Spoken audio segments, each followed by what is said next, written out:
who has joined so far, except I didn't hear from Commissioner Catter. Can you hear me now? Yes, there we go. Hello. All right. Seeing at least this level of quorum and noting that the time is 2:01, I'll call the meeting to order. Welcome, fellow commissioners, and of course, members of the public who are joining us to our regular meeting of this County of San Diego's Independent Redistricting Commission. Let's begin with our clerk, Andrew Potter. I just want to savor saying that one last time for information about today's meeting. Andrew. Thank you, Chair Boehm.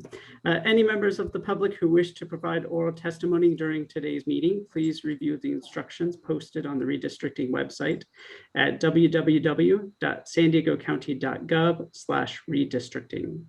We ask that individuals who wish to speak submit an online request to speak form in advance for planning purposes. All requests to speak from the public made at today's meeting will be honored. In addition, agendas, minutes, and supporting materials for the Commission's meetings are posted on the redistricting website, including instructions to request translation. Meeting agendas are translated into Spanish, Vietnamese, Chinese, Filipino, Arabic, Japanese, Korean, and Laotian as required by law. At this time, I'd like to introduce Assistant Clerk of the Board, Erin Demerist. Erin may be familiar to the Commission as she has worked closely with me and the IRC since its formation. Erin will be taking over parliamentarian responsibilities for the Commission's meetings beginning today. So you are in great hands, not only because she is a skilled parliamentarian, but she knows virtually every single neighborhood in the county based on her vast experience in local government for over 15 years. For continuity, we had been waiting for this handoff until the Commission selected a permanent chair. So now is a great opportunity for Erin to take over as your clerk. It has been my pleasure to serve as parliamentarian for these past few months and wish you the best as your work moves forward. I am confident that you are in good hands with Erin as clerk for the IRC meetings, and you'll still see me from time to time as the need arises for additional support. So I'm not just going away. But thank you, Chair Boehm and members of the Commission for the opportunity to be of service. I greatly appreciate it, and it's been an honor. Thank you.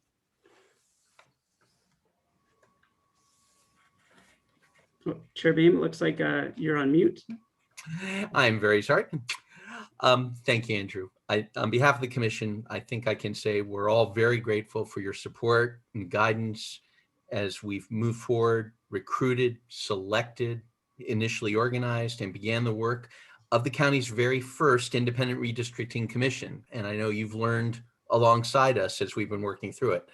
We've got a long road ahead, but we're in a very good position with no small thanks to all your great efforts.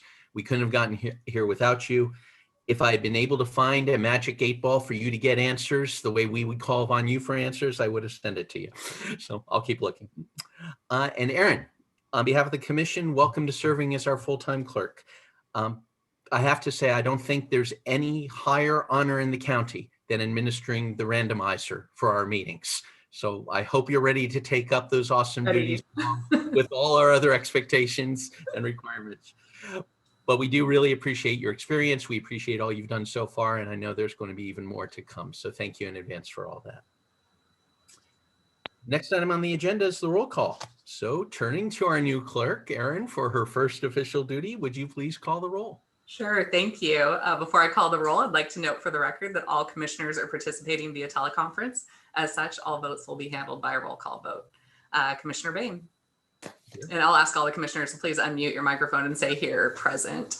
So Commissioner Boehm. Here. Commissioner Brown. Here. Commissioner Katerina. I know she was here. I'm here. Hello. Commissioner Chen. Here. Commissioner Diaz. Here. Commissioner Dostal. Here. Commissioner Garcia. Here. Commissioner Hanson. Here. Commissioner Inman. Here. Commissioner Krugliak. Here. Commissioner Larson. Here. Commissioner Pons. Commissioner Pons is on mute, but I see that you're here. Still on mute. Here. Thank you. Commissioner Russ Here. and Commissioner Servin. And Commissioner Serban had notified us in advance that he would be absent from today's meeting due to a work commitment. So thank you, Chair Bain. Very good. Thank you, Aaron. So the next item on the agenda is non-agenda public communications. This is an opportunity for the public to address the commission on subject matters within the commission's jurisdiction, but not as an item on today's agenda. The only action the commission may take is a referral to staff. Aaron, do we have any members of the public who wish to speak on non-agenda items today? Thank you. We didn't receive any advance requests to speak on non-agenda public communications, so I'll check to see if there are any members of the public who would like to speak by raising a virtual hand. So each speaker will have 2 minutes to address the commission. If you'd please raise your virtual hand if you'd like to address the commission on non-agenda public communication. Seeing no raised hands, I would also note that the commission's log of ex parte communications received has been updated on the website. So thank you, Chair Bain. Thank you, Aaron, for that, and to staff for the update. We'll be moving into commission business, but before we do, Barbara Jimenez has a brief comment to offer from staff. Chair Bain, good afternoon, everyone. I just wanted to provide a quick update and share that Laura Fleming, who is the recently hired Chief of Staff for the City of San Diego Redistricting Commission, reached out to make introductions. So we have scheduled a meeting with Ms. Fleming next week to learn more about the redistricting in both jurisdictions and just potential opportunities for collaboration.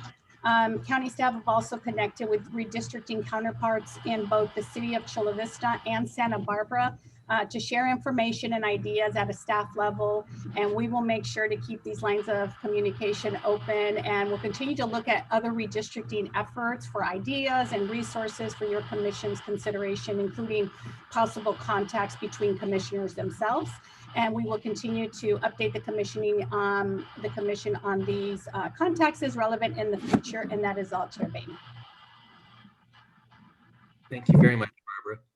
So now moving on to commission business. The first item in this part of the agenda is the approval of the minutes from the February 25th, 2021 regular meeting. Aaron, are there any requests from the public to speak on this item? There were no advance requests to speak. If anyone would like to speak on this item, if you could please raise a virtual hand now and we will call on you. Not seeing any virtual hands, so we have no requests to speak on this item, Chair Bain. So to move ahead on this, I'd like to request a motion to approve the minutes. So moved. Okay. Commissioner Russ, second. Second. Commissioner Brown, I saw. We'll keep sharing it. Is there any discussion of the minutes?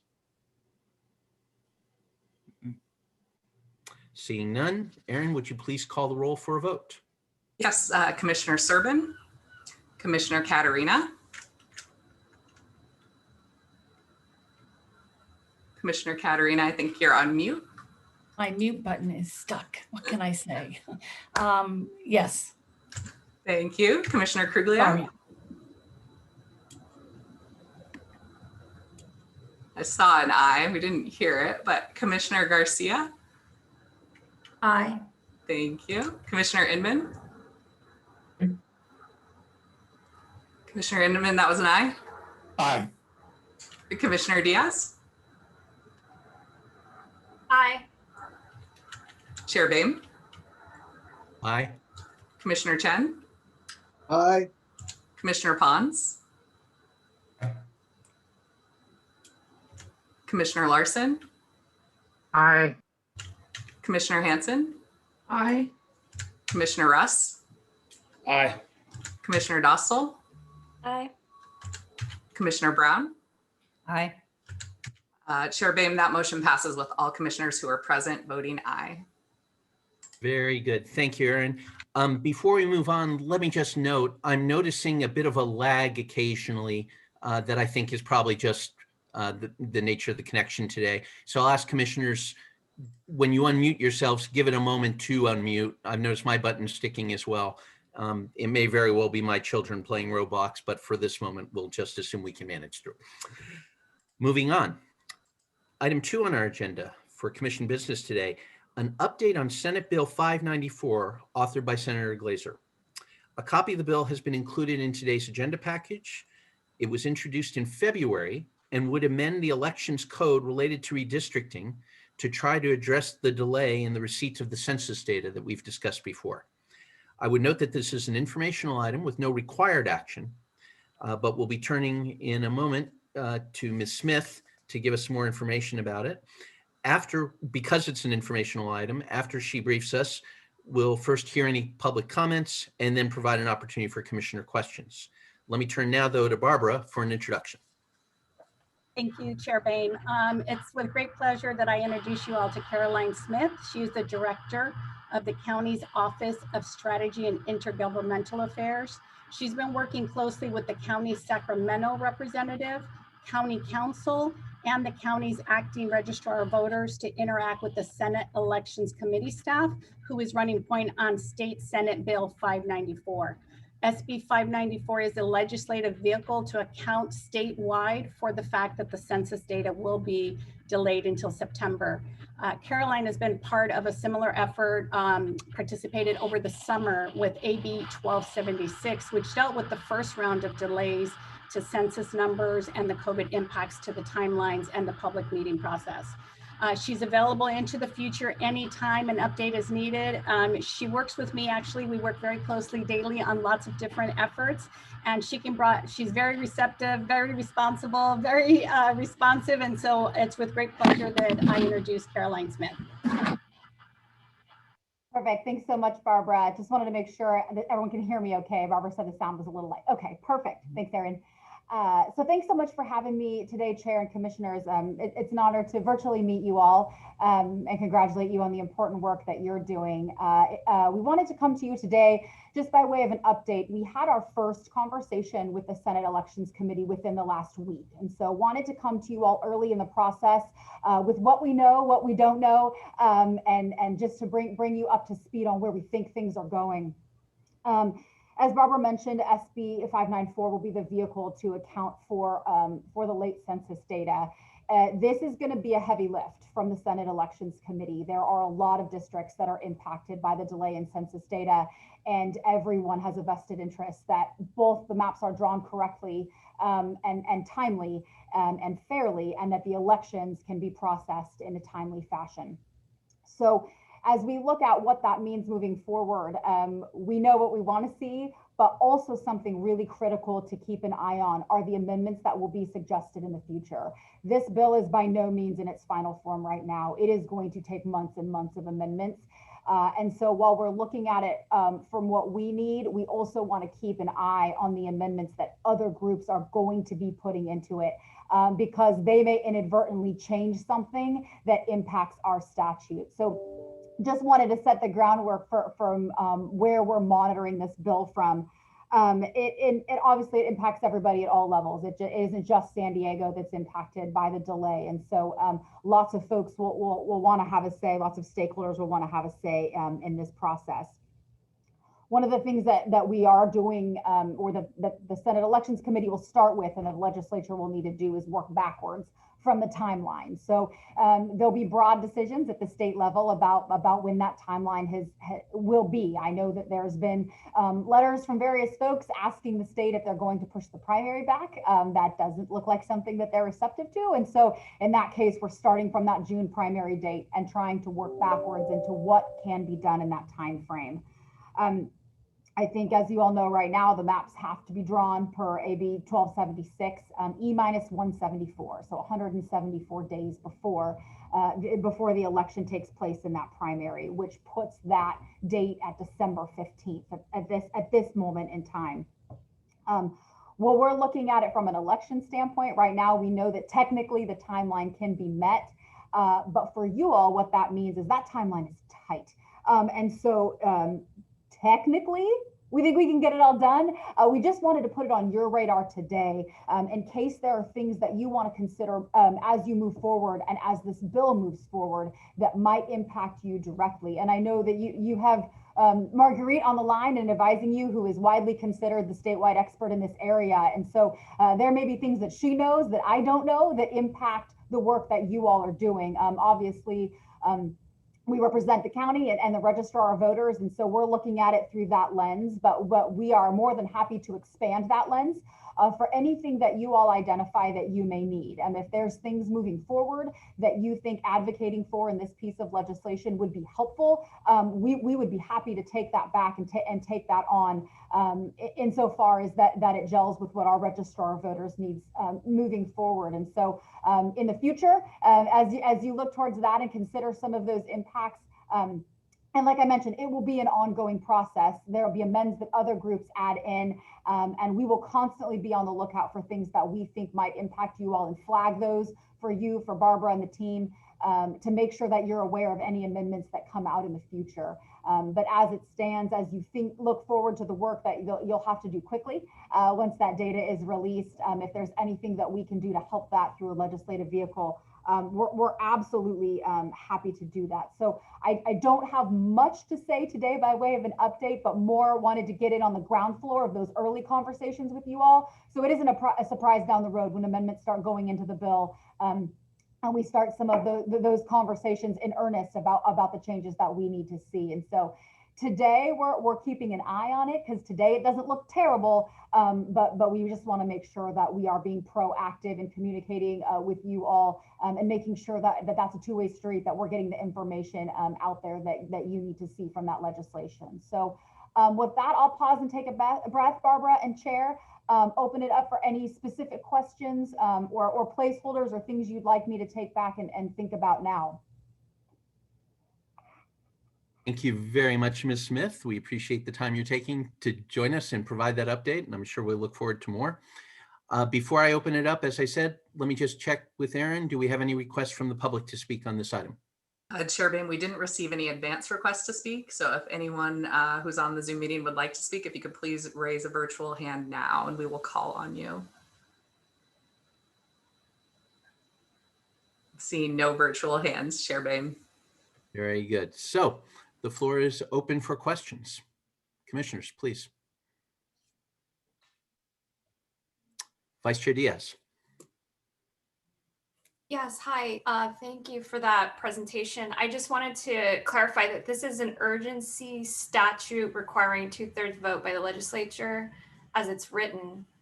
Do you foresee any potential issues with that being what it is? And also my understanding is that it so basically it's up to the Board of Supervisors in the end to kind of officially approve whatever the mapping process ends up being and the maps that we approve as the IRC.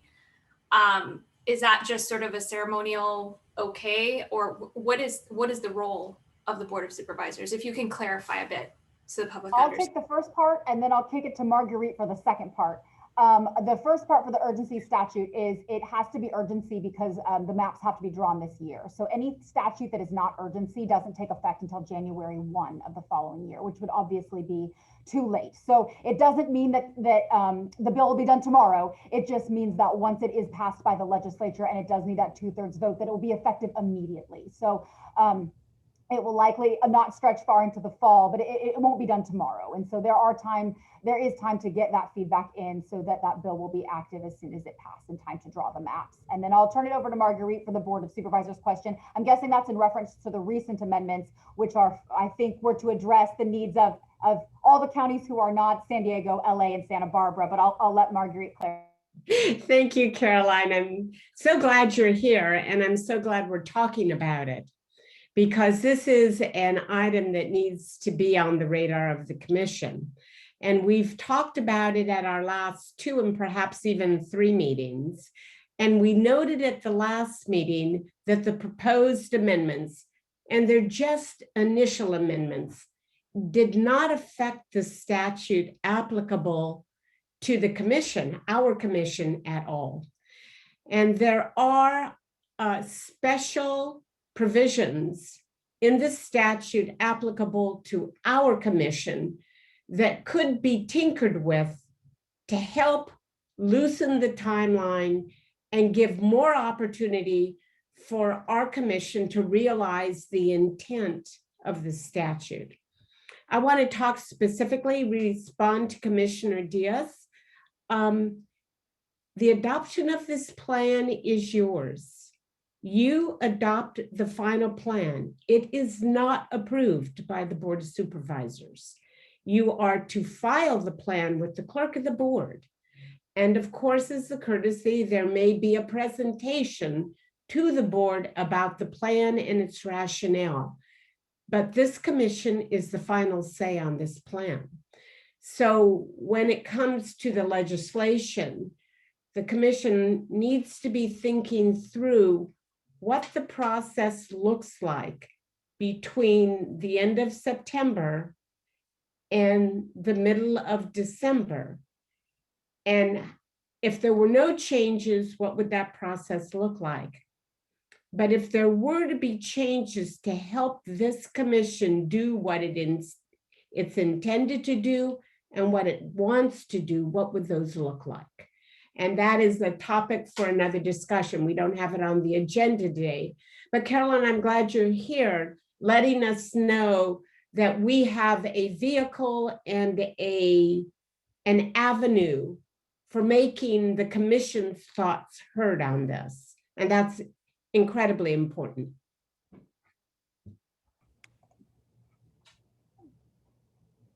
Any other questions or comments? Commissioner Larson. Yeah, it's kind of a tangent to this issue. From what I read, there's at least 4 states that are considering litigation against the federal government to recover the costs of that are imposed by this delayed census coming out. Is there any sense that California is planning to do that? That's a very good question. I had not heard that they are, but that is a very good question. I will have our Sacramento team poke around and see if they hear any rumors about that. And Commissioner Larson, I'm not aware of any lawsuit coming out for Monnet for reimbursement coming out of California. Of course, the California Commission sued early on, anticipating that there would be a problem here. And they have a sliding scale, which is very beneficial to their processes. Now, the election deadlines need to be brought into coordination with that sliding scale. Our commission does not have that. And that would be, I'm not recommending it or suggesting it, but it's this type of adjustment that could be made legislatively through the vehicle of 594, which will be urgency legislation that could take the pressure off the last really 2 months of the commission's process, which is when you will be doing maps. That's the most important. And to give plenty of time and opportunity for public input and your receipt of that input and modification to maps. Thank you. Commissioner, one other thing, state of Ohio has sued, I think it's Ohio, has sued the Census Bureau to get the data out earlier, but I don't think they're going to be successful.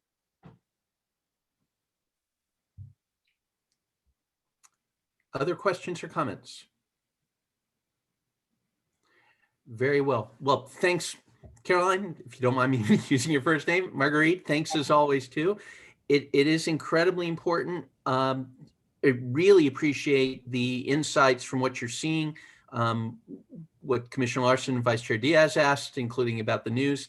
And Caroline, I will ask, as the team in Sacramento keeps their ear to the ground, to also be listening for and looking for ideas or proposals from other redistricting commissions. I know LA County has been talking about things, but kind of on the back end about changing the date. And it just goes back to what Barbara was talking about, being in touch with some of our counterparts elsewhere in the state, as well as the state CRC. So thank you very much for all that. All right, moving on. Item 3, discussion and possible amendment of commission bylaws to provide for multiple co-vice chairs. This is the first of a two-step process. As we begin this item, commissioners might want to review the suggested language for a bylaws amendment on this subject. That text has been provided as part of today's agenda package under this item's attachment A on page 3. It's a continuation again of our ongoing conversation about the position of vice chair. At our last meeting, we discussed having Commissioner Amy Catarina and Commissioner Rosette Garcia for this role. As we discussed, an amendment to the commission's bylaws is needed to allow multiple co-vice chairs to serve simultaneously. Before we begin our consideration, let me turn to Barbara for some brief comments. Barbara. Thank you, Chair Boehm. As requested at the last meeting, the staff report proposes amending the IRC bylaws to allow for multiple co-vice chairs. As Chair Boehm indicated, revisions to Article 3 of the bylaws on officers and staff are proposed. These changes would not require the commission to have more than one vice chair, but would allow the commission to name more than one commissioner to serve simultaneously as co-vice chairs as desired.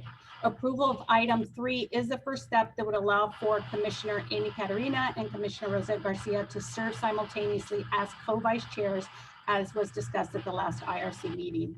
If approved, the commission could select Commissioners Catarina and Garcia as vice chairs under the next item 4 on today's agenda. That concludes my remarks. I'll send this back to you, Chair Boehm. Thank you very much. So before we turn to public comment, let me ask, and as our usual procedure goes, are there any clarifying questions for Barbara about the staff report? Very good. Let me turn to Erin. Are there any requests to speak on this item? We received no advance requests to speak on this item, Chair Boehm. So if any members of the public who are on the Zoom meeting would like to speak, if you could please raise your virtual hand now, we will call on you.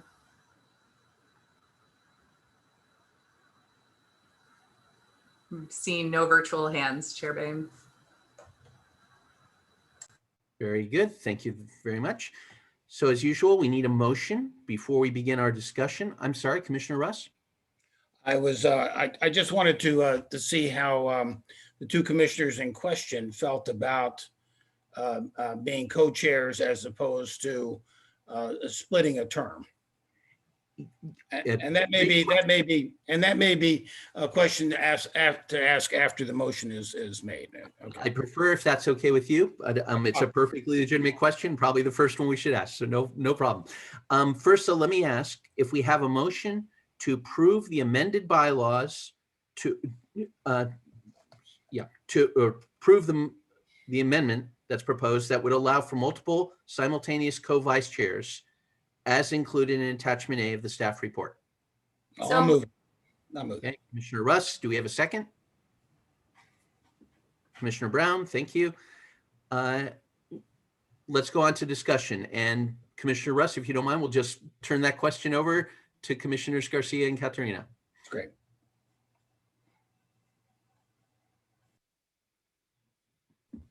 You want me to go first? Sure, go ahead.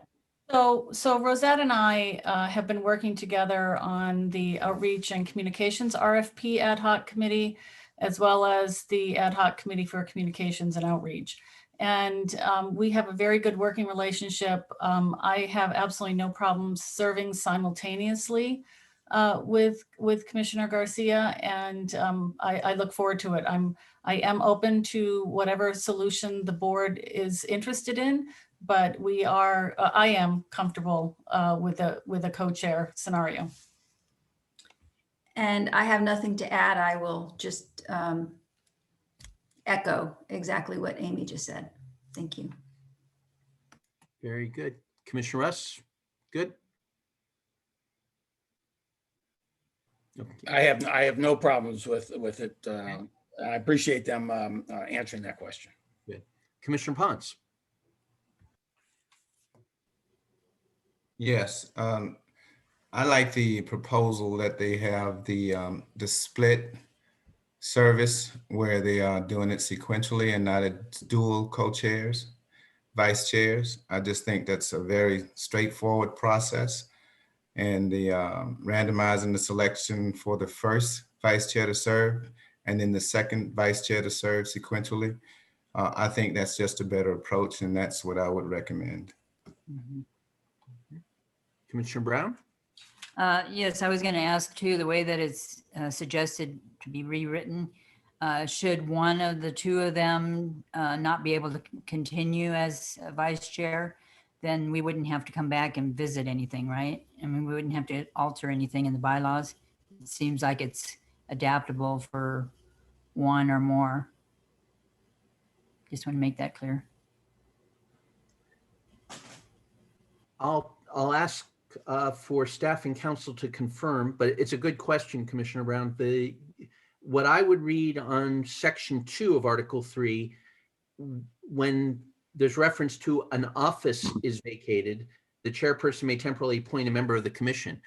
I would think an office could mean either co-vice chair, whether in a sequential or simultaneous arrangement. Barbara, Hillary, any issues with that? Yeah, so I'm looking here at the amended language, and Hillary can correct me if I'm wrong, but I believe it allows the flexibility that you're seeking. It says thereafter, the full commission shall select from its membership a chairperson and one or more vice chairpersons and any other officers it deems necessary. The commission officers may rotate or serve simultaneously as specified by the commission. So I believe it allows the flexibility. Hillary, correct me if I'm wrong. Nope, that's right. Agreed, Barbara. Good. Commissioner Brown, does that take care of that immediate concern? Good. I think so. So it can continue just with one of them, not the section 2 doesn't have to take place. We don't have to replace the person that can't hold the office any longer. It can just continue with one of the two. It is flexible, and I promise you, if we were in that situation, I would come back to the commission to find the commission's preference. Commissioner Inman. So I think this kind of goes back to the issue of clarity of roles that Commissioner Pons raised. And so how do we know what each vice chair's role is? I guess that's it. How do we clarify specific duties and responsibilities for the vice chairs so there isn't confusion if we move forward? I'll go ahead and give my own initial thoughts about this, building off my experience with Vice Chair Diaz, and I'll invite her to comment as well if she's so interested. The vice chair duties at the moment aren't really well spelled out, and it's been fairly fluid, I think.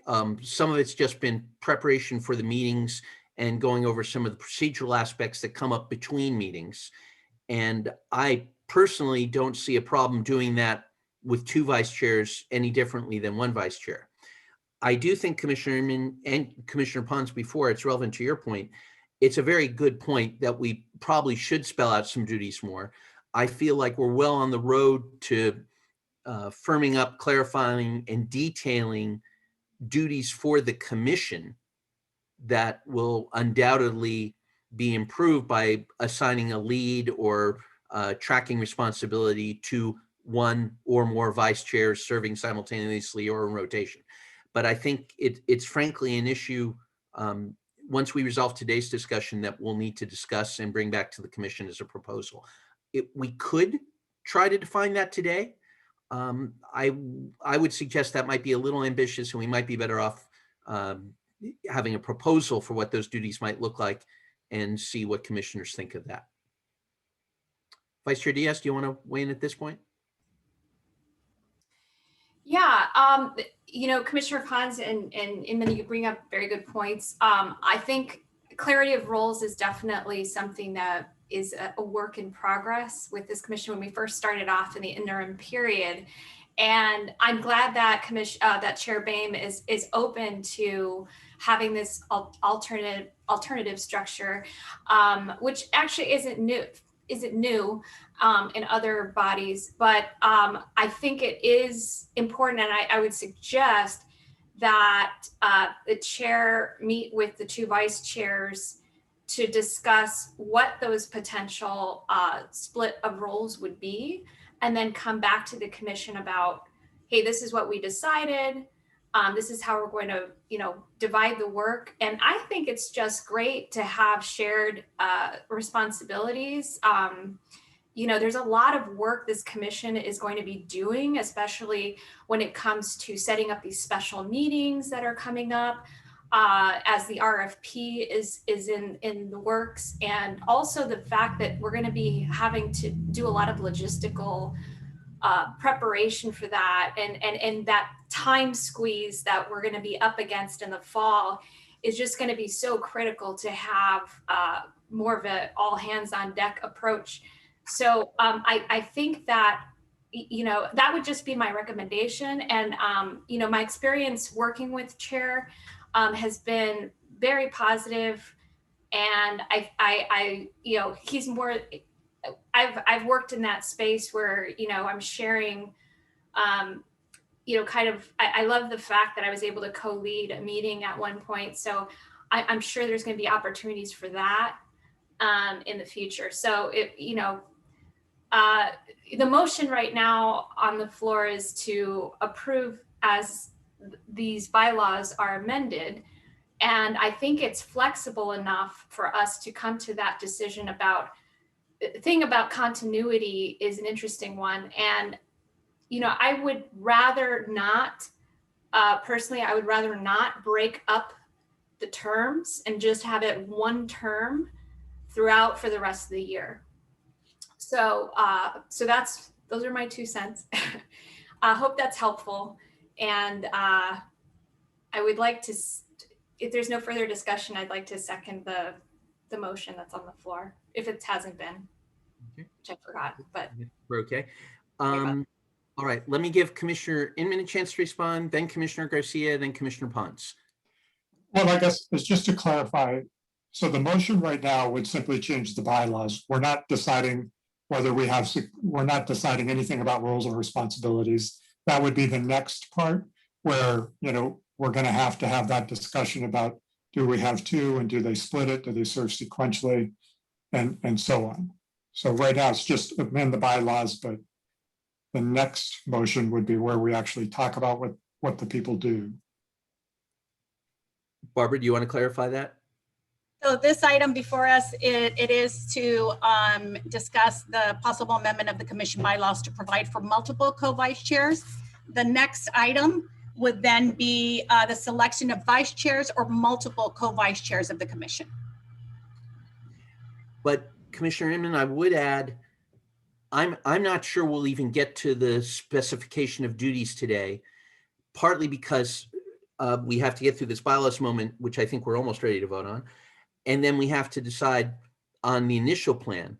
I would note that the bylaws language would allow for either rotation or simultaneous service. So a vote yes on this motion would still keep that option open, getting back to Commissioner Ponce's point.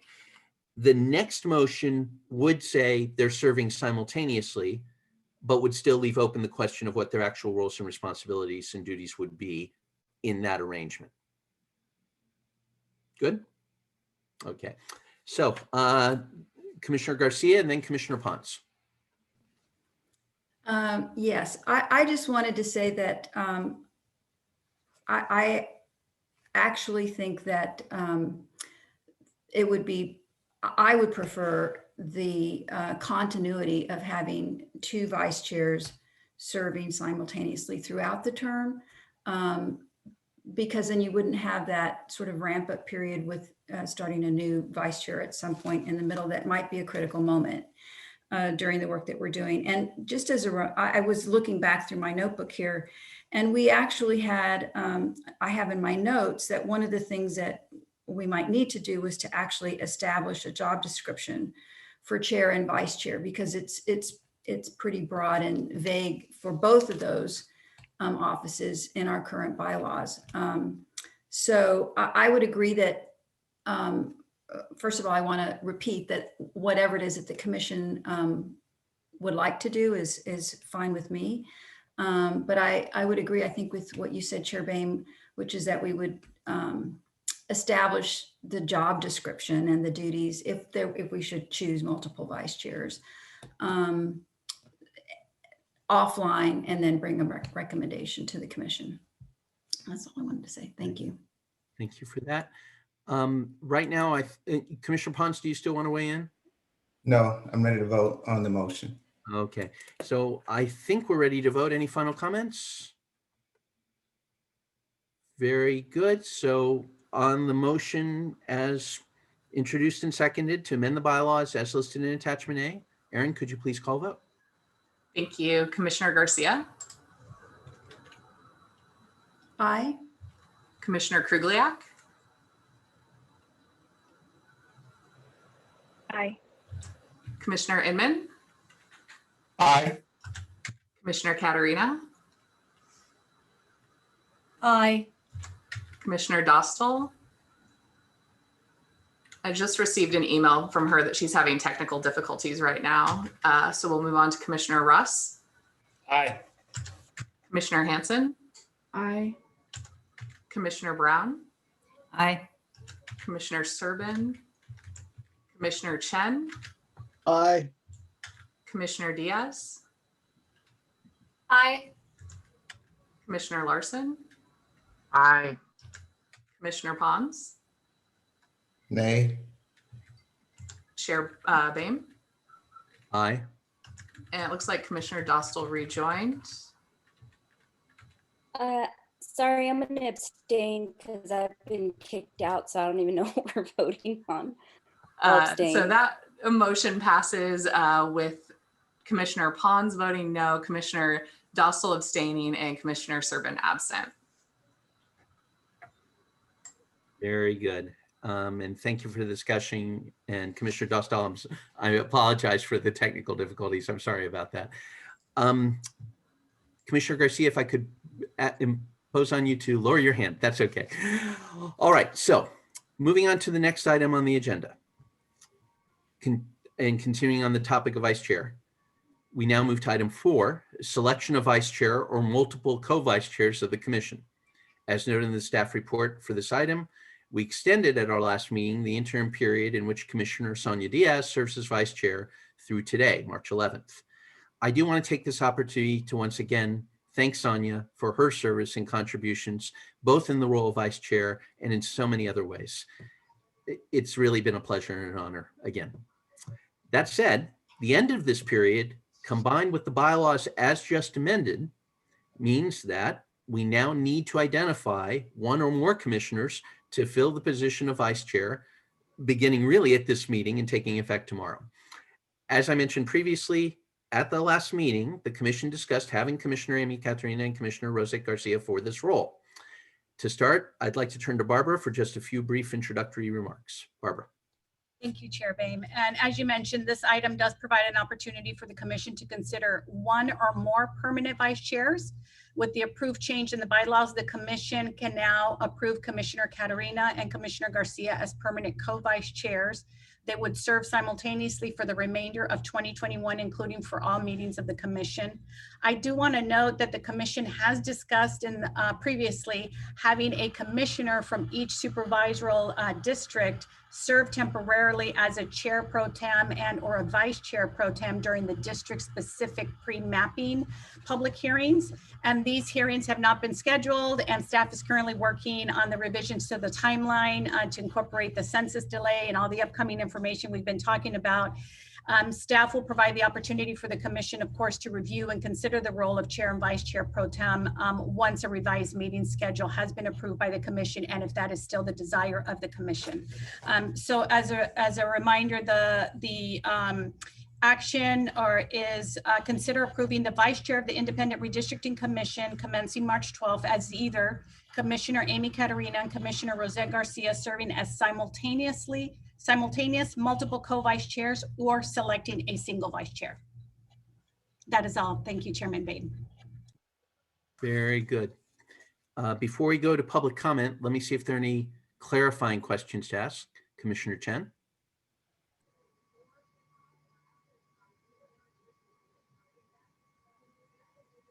Not clarifying. I'll talk later after we get public comment. Thank you. Very good. Thank you. Seeing no clarifying questions, Erin, are there any requests from the public to speak on this item? We received no advance requests to speak on this item, but if any member of the public would like to speak, if you could please raise a virtual hand now and we will call on you. See no virtual hands, Chair Bain. Thank you very much. Therefore, we'll now request a motion and then have discussion. With the commission's acceptance, and I mean that as a very temporary introductory step, I'd like to request a motion to approve Commissioners Caterina and Commissioner Garcia to serve as simultaneous multiple co-vice chairs of the commission. I only offer that as the requested motion because it's most in line with what I think the discussion has been to date, but we can certainly amend or substitute or consider another motion as we go. But for right now, do I have a motion for? Yes, the two of I them? motion. So Good. moved. Commissioner I Sen? second that. I second. Commissioner Russ, very good. Discussion, any comments, please? So if I can continue with my raised hand from before, I personally would like to defer to the vice chairs, proposed vice chairs and the chairman as to their duties and to the model we use regarding simultaneous vice chairs and let them make that decision. Very good. Let me take Commissioner Russ first and then turn to Commissioners Caterina and Garcia for comment if they're so inclined. Commissioner Russ? Okay, notwithstanding the agreement between Commissioners Caterina and Garcia that they have no problem as co-chair, I can understand Commissioner Pond's reticence. I understand that where it could cause confusion. After all, the co-chair is only a heartbeat away from being the chairman. And hopefully, Mr. Chair, you'll be with us for some time. But in any event, it could be problematic. Could be problematic as to who would step in. Obviously, of the two, I'm not seeing that as being terribly problematic in our group. As we've gotten to know each other, as difficult as it's been over Zoom, I really don't see that as being as problematic as it would be if we were a larger group. And corporations do this all the time. You have the president and you have several vice presidents. You have executive vice presidents, senior vice presidents, and so on and so forth down the line. And I suppose Commissioners Caterina and Garcia could be the first, on odd months, they would be the first co-chair, or one would be the first co-chair and the other, just in case they have to step in for you. I don't see it as problematic. I understand Commissioner Pond's and Commissioners Larson's questions and concerns, but I don't see it as being that problematic. Thank you for that. At this point, let me ask or invite Commissioners Garcia and Caterina to comment, then Commissioner Pons.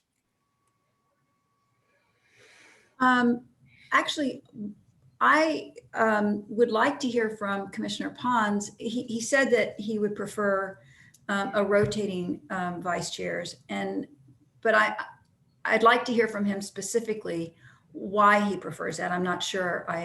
I don't want to assume anything about that. So, please, Commissioner Pons. Thank you, Commissioner Garcia. First of all, going back to Commissioner Russ's point, the only reason corporate plans work or vice chairs work is because they have a succession plan. So that's another body of work that has to be done. It works only because there's a succession plan that's clearly laid out about the duties and the responsibilities for that vice chair. So we would need to do that and vote on it. And so the issue of roles and responsibilities, I mean, when they get divided out, even if the deciding points or the roles and responsibilities are left to the two vice chairs, we would have to vote on the approval process. I'm just saying, I just thought it was good where we had it before we left at the last meeting with the randomizer picking one and then the other one coming in. I mean, we spent at least 35 minutes on that and I thought we were in a good place, and we dropped anchor on it, we changed it at the very last second. So for me, it's about the process. For me, it's about being efficient and effective in this process. And so I just like the way it was. When you open up bylaws, it just creates challenges, and we have a lot to do, but this is important And so I've stated my case. And so if the commission moves forward to vote, says yes, yay for this, and then there go I. Thank you. Thank you for that. Commissioner Caterina, then Commissioner Garcia. I'll invite either or both of you to respond. I see both sides of this, and I think it might be helpful, frankly, Chair Boehm, if you could talk a little bit about how we worked through approving and getting the agenda set for this meeting as an example of how we would work together as a team, if that makes sense. Sure. And I'll even broaden it. I think Commissioner Pons raises a really good set of points, as well have several of the other good several other good points from other commissioners. I've had experience with co-chairs, which gets very difficult. And I know of at least one other county redistricting commission in California right now that attended one of our meetings and is using that as a springboard to possible reconsideration of their co-chair arrangement. I've also been part of bodies with 6 vice chairs, and by definition, no clear succession plan because the vice chairs weren't agreeable on it, and it left the chair in a very vulnerable position, frankly. I'm fairly confident, and I've had the pleasure of working with Commissioners Garcia and Caterina in an ad hoc, that we can come up with something workable, that we can present the baseline for that certainly in the next meeting or two, and maybe at the next meeting. I don't want to offer any more promises on their behalf than I already have. But most importantly, as I've said several times, I think leadership in this commission is a multifaceted function that will continue whatever formal arrangement we have. My intent is certainly that even if nothing went wrong, we would find a way for equal opportunities for Commissioners Garcia and Caterina to chair meetings. I also like the flexibility, for what it's worth, and this is a personal point, that if we have current simultaneous co-vice chairs, it gives us some flexibility so that if I get sick and one of them happens to be on vacation or also dealing with something unexpected, we can deal with that. If we don't have that, and frankly, it was, I could see an arguable vulnerability that I think Commissioner Diaz would confirm. There were times where 2 people, even for just a commission of 14, is still limited, and there could be a challenge. Whereas, as Commissioner Caterina mentioned, when we had the agenda discussion for this meeting, it was very friendly, it was very easy. I think for a lot of the kind of planning and process issues that the bylaws already invest in the chair and the vice chair, we can easily do it with 3 rather than just 2. All that said, Commissioner Pons, I think you said something very important that I want to second and support. We need to minimize the amount of time we spend on these things, and we need to make sure we're working as effectively as possible. I can say in good faith, I think the simultaneous plan will give us the best way to be effective on that. But that's my take on it as chair. Commissioner Garcia, did you want to come back in, having heard from Commissioner Pons and others? No, I appreciate Commissioner Pons's concerns, and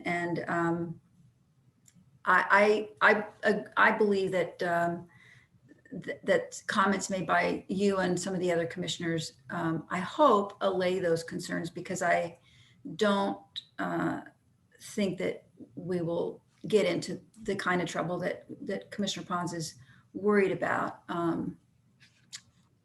with this process. And I will say for the record that I do agree we need to have a clear, quote, line of succession, particularly for the unexpected. Frankly, the thing I worry about most is my internet connection goes down and I can't repair it in time for the meeting. That's where I want to make sure for each and every meeting we have one of the vice, if we have a simultaneous room arrangement, one of the vice chairs is ready to go. All right, Commissioner Inman, then Commissioner Krugliak, and then I'll request that we move to a vote unless there are other urgent comments. Commissioner Inman. So it goes back, I guess we've hit this one, roles and responsibilities, succession plan. We're approving something, but we really don't know what they're going to do. Yeah, so you're coming back with that. And a case in point, I guess right now, when an ad hoc, as serving on an ad hoc, we copy Chair Bain when we're on certain communications. So a scenario would be a vice chair would be the designee to ride herd on an ad hoc. And so you would copy the vice chair. I guess I'm extemporizing here. What do they do? So that, I guess that's what matters most to me right now. It seems like we're voting on something, but we don't know rules yet, which is a little bit backwards, but that's just me. No, I think it's a valid point, and I think it tracks with what Commissioner Pons was saying. Frankly, from my perspective, it's that we haven't really had the chance to do that at the level of detail I would like, because we've been sorting through some of those roles and responsibilities. I also hope the commission would understand if we came back in 1 or 2 meetings and said, you know what, we talked through it, and now we have the duties, but we may want a different arrangement. But I do think it would help to have things, at least for now, at the simultaneous level. Again, that's just my position as chair. All right, Commissioner Krugliak, Commissioner Diaz, and then Commissioner Garcia. Commissioner Krugliak. I'm going to go the complete opposite direction and say there's no roles and responsibilities defined in the bylaws. I don't really need to see them. You guys have been doing an excellent job without me knowing what your roles and responsibilities are. If that continues, I don't need to know them.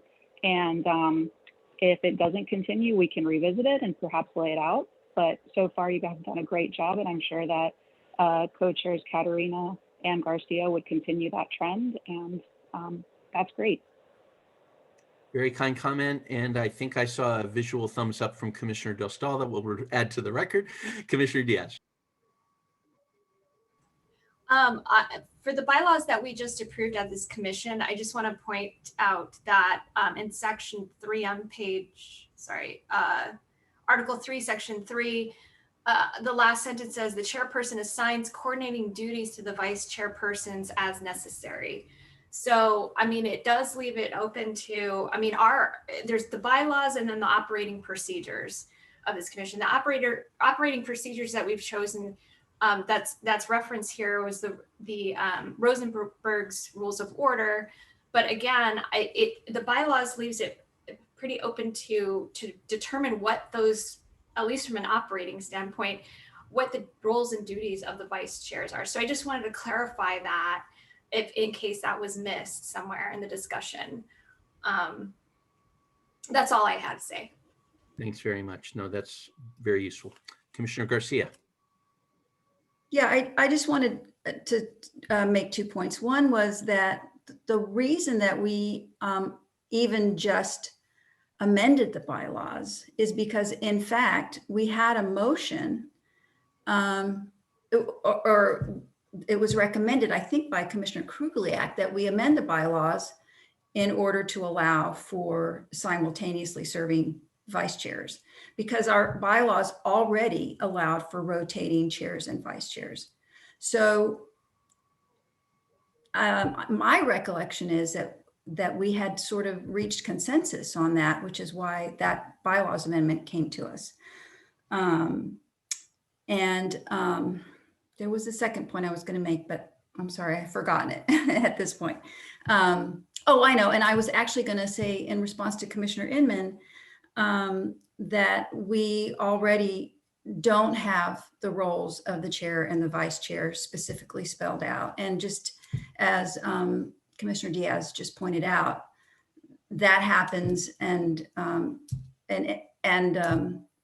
sort of happens without the whole commission knowing about it. It was someone else pointed that before, I guess. Anyway, that was what I wanted to say. Thank you. Thank you for that. I think one role that everyone will acknowledge the chair has is to try to keep us moving forward on time. Therefore, not seeing any other requests for comment. Very good.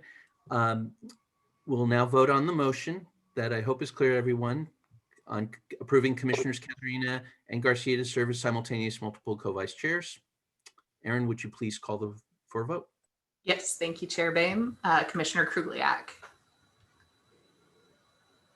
Aye. Commissioner Inman, Aye. Chair Boehm, Aye. Commissioner Russ, Aye. Commissioner Katerina, Aye. Commissioner Diaz, Aye. Commissioner Pons, Aye. Commissioner Garcia, Aye. Commissioner Dostal, Aye. Commissioner Brown, Aye. Commissioner Chen, Aye. Commissioner Servin, Commissioner Hanson, Aye. Commissioner Larson. Aye. That motion passes unanimously with all commissioners who are present voting aye. Very good. So congratulations and sympathies to now vice co-chairs Garcia and Katerina. And in all seriousness, thanks to the commission. I think that was a useful discussion. And on behalf of the vice chairs, I promise you, we will be in close touch on all these things. We will lay it out and we will find a way to welcome continued discussion, refinement, and specifications on this. Commissioner Inman, you will have all the details you could ever want in the next meeting or two. Speaking of details, let's move on to agenda item 5. Discuss redistricting budget and possible appointment of an ad hoc committee to develop a redistricting budget recommendation. This is a follow-up item to the Commission's budget update at our last meeting. I'll note that staff has provided a report on this issue that also gives us the explicit reminder and requirement that any ad hoc committee can include no more than 6 commissioners as members. Let's begin this item, though, once again with brief comments from Barbara, please. Thank you, Chairman. I'll keep this brief. Following review of the redistricting budget at the last meeting, staff is returning with this item to provide the commission with an opportunity for further consideration of budgetary changes. As discussed, we are anticipating total cost for redistricting council to grow due to significantly increased responsibilities of redistricting council from initial estimates, namely the addition of general counsel and procurement advisory services that were previously unanticipated, or rather they were anticipated, but they were going to fall under county council. It was unanticipated that it would fall under the IRC specific council. So we are recommending that the commission form an ad hoc committee to develop a redistricting budget recommendation. As a starting point for commission discussion and consideration, staff have proposed a specific purpose for the ad hoc committee to 1, review the budgetary impact of changes to the contract with legal counsel, and 2, develop recommendations for an update to the redistricting budget as a basis for the request to the Board of Supervisors. The ad hoc committee would return to the commission with its recommendation at a future meeting. These recommendations may include whether to establish a standing budget review committee. If the formation of an ad hoc committee to develop a redistricting budget recommendation is approved, today's action also includes the commission's selection of commissioners to serve. Subject to any questions, this concludes my comments. I'll turn it back to you, Chairman Bain. Thank you for that, Barbara. I do know this is an issue of strong importance and concern and interest to commissioners. So let me ask first, are there any clarifying questions for Barbara? Commissioner Inman, and then Commissioner Russ. So to clarify what we're talking about here, we're not going to delve into talking about the budget and why it's changed. This is simply a discussion around creation of an ad hoc committee to decide whether or not we need to form a standing budget committee, but the intent here isn't to start to ask specific questions about budget line items. It's actually both, Commissioner Inman. So it would be if an ad hoc committee, one is, do you establish a advisory ad hoc budget to then go back and dive deeper into this budget and also look at the expanded cost of the potential expanded cost of the council. And I would add that county council's role, so the council for the County of San Diego's role, they hold the contract with the IRC council. They are available to meet with the ad hoc to go over some of those details and discussions regarding a possible amendment. The other piece of it would be the recommendation is that the ad hoc would come back to the full IRC to identify what the potential expansion of costs would be, and then moving forward to go to the Board of Supervisors if the budget does need to be increased. Okay, thank you. So I have Commissioner Russ with a question, Commissioner Pons with a question, Commissioner Dostal with a question, Commissioner Larson with a question. So Commissioner Russ. Yes, Barbara, is this just a transfer of of money from one bucket to another? Or in other words, will the budget for the internal council, will that decrease because duties are going to be assigned to an external council? Commissioner Russ, so initially when we went to the Board of Supervisors for the initial budget, it was for the IRC, we only anticipated $150,000 for legal counsel. The reason was it was supposed to only be external specialized counsel, because similar to how the county staff is currently supporting the IRC, there's no cost to the IRC for that. Our thought was that, or what we actually started with, was that the county council would do the same for the IRC, hence there would be no additional cost to the IRC. Subsequently, and there's a chart on page 2 of the staff report, you'll see that our initial estimate was that when we say internal, that is the county would cover all general counsel for the IRC and procurement counsel, but not redistricting specialized counsel. Where the situation we're in now is external counsel or IRC counsel needs to cover everything. General counsel, specialized counsel, and procurement counsel. So hence the increase in the cost. So we need to go back to potentially we need to go back to the Board of Supervisors to increase that budget. We do not anticipate any concerns going back to the Board of Supervisors because of this increase, but based on the conversations and the questions at our last commission meeting, the recommendation is that a smaller group and ad hoc can kind of dive deeper into this and ask county council any specific questions as well. Okay, so these are new monies then, is that right? Yes, it would be going back to the board for additional funding, yes. Okay. Before we proceed, I've got a list now of 5 commissioners who are asking questions, 6 with Commissioner Hanson. I'll read the list in a moment. I'm, for one, fine with that. I would note time because we do have to get through some ad hoc reports, including some wonderfully detailed proposals from the ad hoc on training.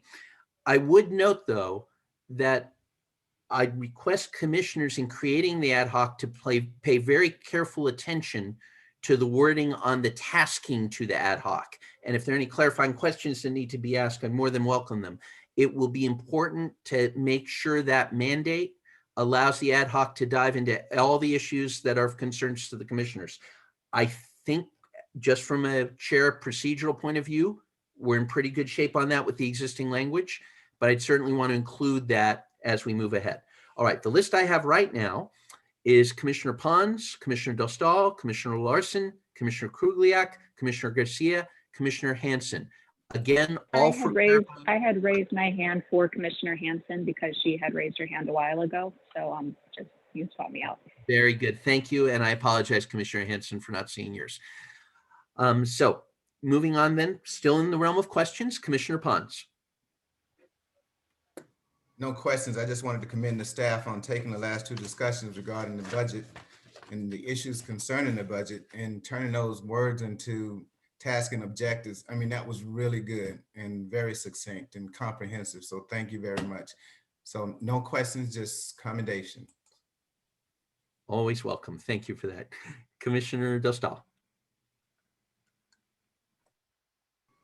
Thank you. I think this is a really it's really important. And at the same time, our county council are the experts on this. So is there any reason why the county council can't or shouldn't, why it would be better to have an ad hoc committee?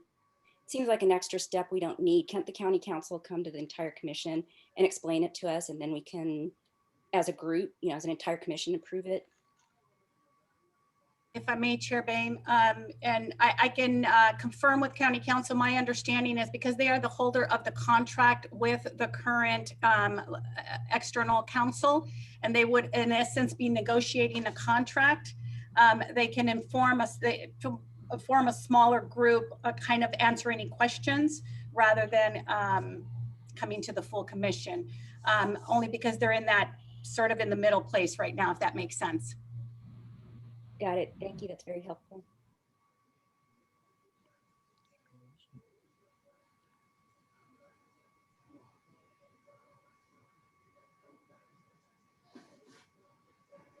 Chair Boehm, you're muted. I'm very sorry. Commissioner Larson, who's also muted, I'm afraid. Oh, I'm sorry. Yes, I guess I have two comments here. I'm really a little skeptical of the three different consuls roles. Why two can't be done by the county consul, especially the procurement consul, which has nothing to do with the redistricting and shouldn't be seen as not complementary to what we're trying to achieve. That's comment number one. Comment number two is I think we ought to have the ad hoc committee expand its role and look at budget and finance with the sense that our commission has to take a leadership role in developing the budget and also monitoring the expenditure of the funds. And I think that just has to be done. This is sort of the role of a treasurer, but it can be done by a committee. So I think the ad hoc committee's roles ought to be expanded. Okay, thank you for that. Commissioner Garcia, then Commissioner Hanson. So my question is maybe just a variation of what Commissioner Larson just said. I'm looking at the recommended actions and it says, with the purpose to review the budgetary impact of changes to the contract with legal counsel. And I'm assuming, or I think that that has to do with the fact that what I heard Mrs. Jimenez say was that all of the work needs to be done by the exterior legal counsel. And so that's an assumption that's underlying all of this. And I'm trying to understand why all of that work has been moved. So, which is similar to what Commissioner Larson was just asking. And if that's a discussion that we ought to be having at the commission, like that seems to have already been a foregone conclusion. And I'm a little bit confused about that. And I guess I'd like to understand when and how and why that decision has been made. Would you like me, Chair? Sure. So, so you guys may recall 10 years ago, and when we did it, in terms of the advisory, the redistricting, county council played that role. In preparation for this independent redistricting, county council was poised and actually started down that path, identifying that they would be general counsel and procurement counsel. Because of the independent nature of this commission, county council does provide legal advice to the Board of Supervisors and the county departments. And so since this IRC is an independent commission, the county felt it was very important that the IRC have independent legal commission counsel. And this was determined by the Board of Supervisors on October 27th. So that was the decision after. So they started down the path, and then it was determined because of the independent nature that we needed to relook at that. Okay, thank you. I mean, so that was a decision made by the Board of Supervisors? Did I understand that correctly? Okay. Commissioner Hanson. Thank you. Thank you for your patience. Hi, I'd like a little clarity on what is covered by the budget for the commission and what isn't. For instance, in the background discussion about the initial budgeted amount, you reflect on services that were used prior to the formation of the full independent redistricting council. And yet they're being charged to the budget of that group that didn't even exist when the costs were incurred. So I guess I think part of that budget discussion should be an understanding of what is a county responsibility and what is a commission responsibility. And the second thing is, having worked on the RFP for the demographer, having to do that whole process without having any idea of how much money was actually anticipated to need to be available for the work we were asking someone to do was very disconcerting. I mean, we read one sample where the vendor offered to do the job for $15,000 and another where it was over $300,000. So we need more guidelines than just $750,000 minus $150,000. I mean, we need a more robust budget that actually addresses the costs. And I haven't seen that yet. If I may, Chair Boehm, response to Commissioner Hanson. So Commissioner, if you're referring to the first page where we talk about the initial budgeted amount, just for clarification, the initial budgeted amount of $150,000 for legal in the contract service category reflects what was anticipated for expert legal services prior to the formation of the full independent commission. So prior to the entire commission being elected and brought forward, we needed to get approval for a budget to get the commission going. When we went before the Board of Supervisors, and we're happy to send out that board letter again. I read that, I know. Okay, it was an anticipated, the full amount was really based on what was spent 10 years ago, taking into account inflation. When it came to legal counsel, only looking at the specialized legal counsel, not the broader legal counsel. There's probably other areas within the budget. I know last month Nicole presented that budget where the commission, this ad hoc group or a standing budget may go back and determine we need to increase the amount for advertising, for translation, for public hearings. You know, this was to get us going. And the last thing I would state is the language in the board letter to the Board of Supervisors allowed us the flexibility and indicated we anticipate we might need to come back just because this is unknown. So we did our best in terms of determining what it might be. So there were no expenses prior to the commission being fully formed. County council was providing that, staff have been providing that, but we needed to have an independent council ready to go, which is why county council entered into a contract. So when the first meeting came up, there would be legal counsel. Okay, so this line that says for expert legal services prior to the formation of the full redistricting commission, that's in error then? It's if you're indicating where it says reflects what was anticipated for expert legal services prior to the formation. Well, somebody approved that and somebody spent that. And I just think we need more clarity. We need to know what that other, more about the $150,000 and what that paid for, and more about what the other $600,000 is approved to be spent on. I mean, Yeah. to me, the information we have is inadequate.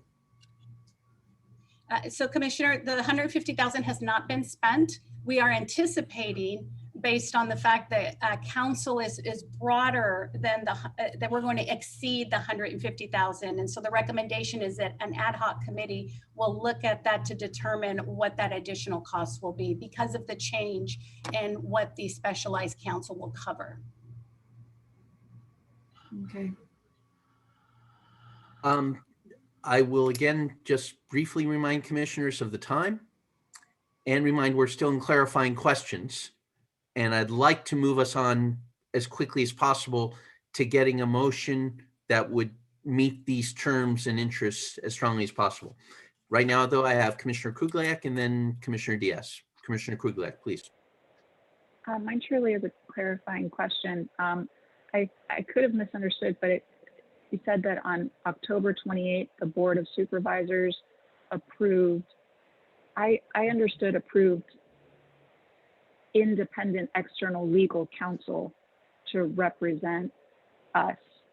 But I think that can't be right because we're only hearing about the change in budget last meeting, which is end of February, which is 4 months later. So can I understand what I was, I'm misunderstanding something there. If I may, Commissioner Kugliak, the meeting of the Board of Supervisors of October 27th, 2020 was when they determined that the commission should have independent general counsel. So you're correct on that. When we went to the Board of Supervisors, originally for the budget, we had a lesser amount. We only had the 150,000 there anticipated because we were proceeding with the premise that it was going to be only for specialized legal counsel. Then when this was determined on October 27th, that's when we came before the commission to say we've brought in this external counsel because we no longer, county council can no longer provide the full service of legal counsel. But we've had the budget presented to us before last time, and it was presented as $750,000 Yes. with 150 for legal, with no notion that we would have to expand it because legal services were going to expand significantly until our last meeting. But presumably we've known that with such expanded services, the budget was going to have to increase significantly, and we've known that presumably since October. You're correct. So in October, when it was determined that, so a couple of things. One is there is indication in both the board letter that we would may need to come back just for any general expenses. In addition, I had mentioned a couple of times in previous commission meetings that we were looking at the potential that there would be an increase in legal costs because of the increase in activity, especially as we started these procurements. You may recall there was also language and discussion around the fact that this doesn't even account for any standing subcommittees. If we go to standing subcommittees or special meetings, that also is going to require counsel to be available. And quite frankly, the number of hours that counsel and staff have been engaged in was probably more than any of us anticipated. And so we started to see that increase. And the last thing I'll say is the budget for the current council has been capped under their current contract. So their hours are well exceeding the amount that it's been capped at, but it was for a limited time. And so we need to get that conversation going with all of you. Okay. And then my last question is, you mentioned that general counsel was serving as the intermediary. So has the expanded contract with external legal counsel been executed yet, or is that in process and would be part of the ad hoc committee's purview?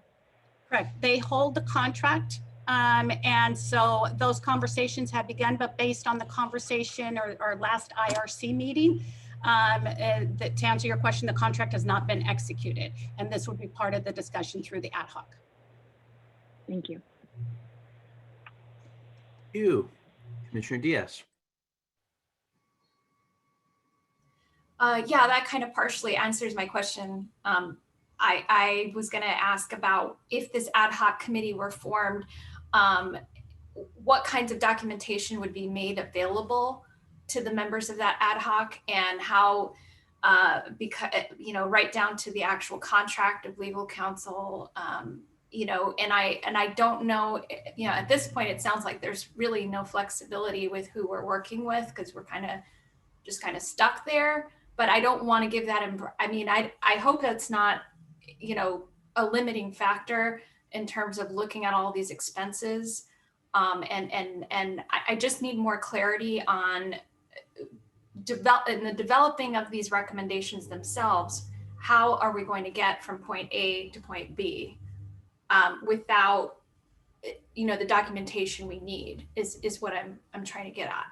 Because I would love to form this ad hoc, but I want to be clear on what we would be tasked with doing. Now that we are presented with these potential increased costs of $400,000 to $600,000 through December 2021. So that's just my question. Commissioner Diaz, and please let me know if I missed any of your questions, but to start with, as with any of the contracts that the county holds, there is language that would allow for a selection of another counsel if that is the decision of the IRC. So that is language that is built in, and that could be something that the ad hoc brings back, and then that would come to the full commission if that is the desire of the full commission. Secondly, the ad hoc county council has indicated they would be available to meet with the ad hoc committee and answer those sort of details in terms of the questions, to give you the full, information, all the information that you would need. And again, going back to what Chair Boehm indicated, the action that we take here needs to be very clear in terms of what that purpose and the scope of that budget ad hoc would be, if that is the desire of the IRC, so that once the ad hoc comes together, where it's maintained. I know council has reminded me time and time as we're working through these ad hocs, it's very important that whatever is in that scope and purpose of that advisory, and it's to come back to the full IRC for any action. It's advisory only, and then come back to the full IRC for any action. Commissioner Dustin. Thank you. Barbara, presumably since the Board of Supervisors are the ones who approved moving this into a contractor position instead of in-house, we don't anticipate a problem with them approving the additional budget. Is that right? Or is that too much of an assumption? In our board letter, when the $750,000 were approved, also indicated in there that the flexibility of being able to come back and request additional funding. I do not anticipate an issue. Thank you. Okay, thank you all for really, really good questions. Before we move on, let me ask Erin if there's any requests from the public to address this agenda item. We didn't receive any advance requests to address the commission, but I would ask the members of the public to please raise a virtual hand if you would like to speak on this item.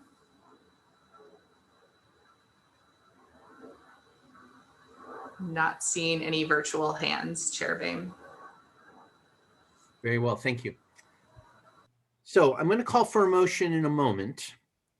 As I do it, I'll ask commissioners to bear in mind the existing language, because I really do want to make sure the commission as a whole is comfortable with the tasking. As you review that language that's in the staff report, and I'll read it again in a moment, I would also request that you keep in mind and consider the value of an ad hoc committee in terms of sorting through some of the issues that might not be ripe for full commission discussion.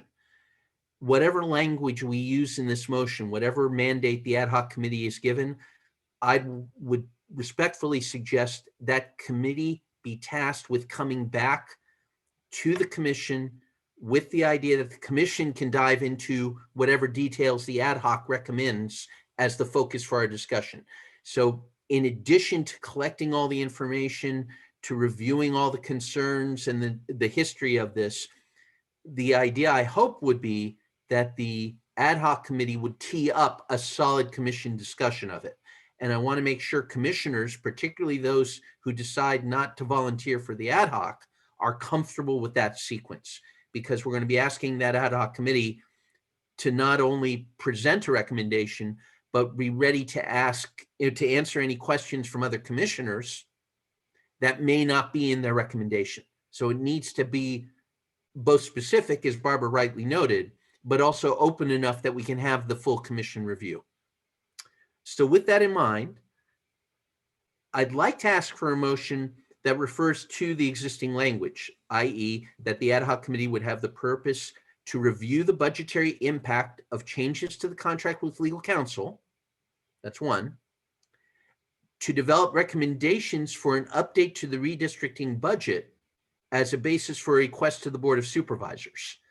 That's two, and that's the one I hope we can include because I think that gives a mandate for more than just the review of counsel and covers many of the issues we just discussed. And then three, return to the commission for consideration.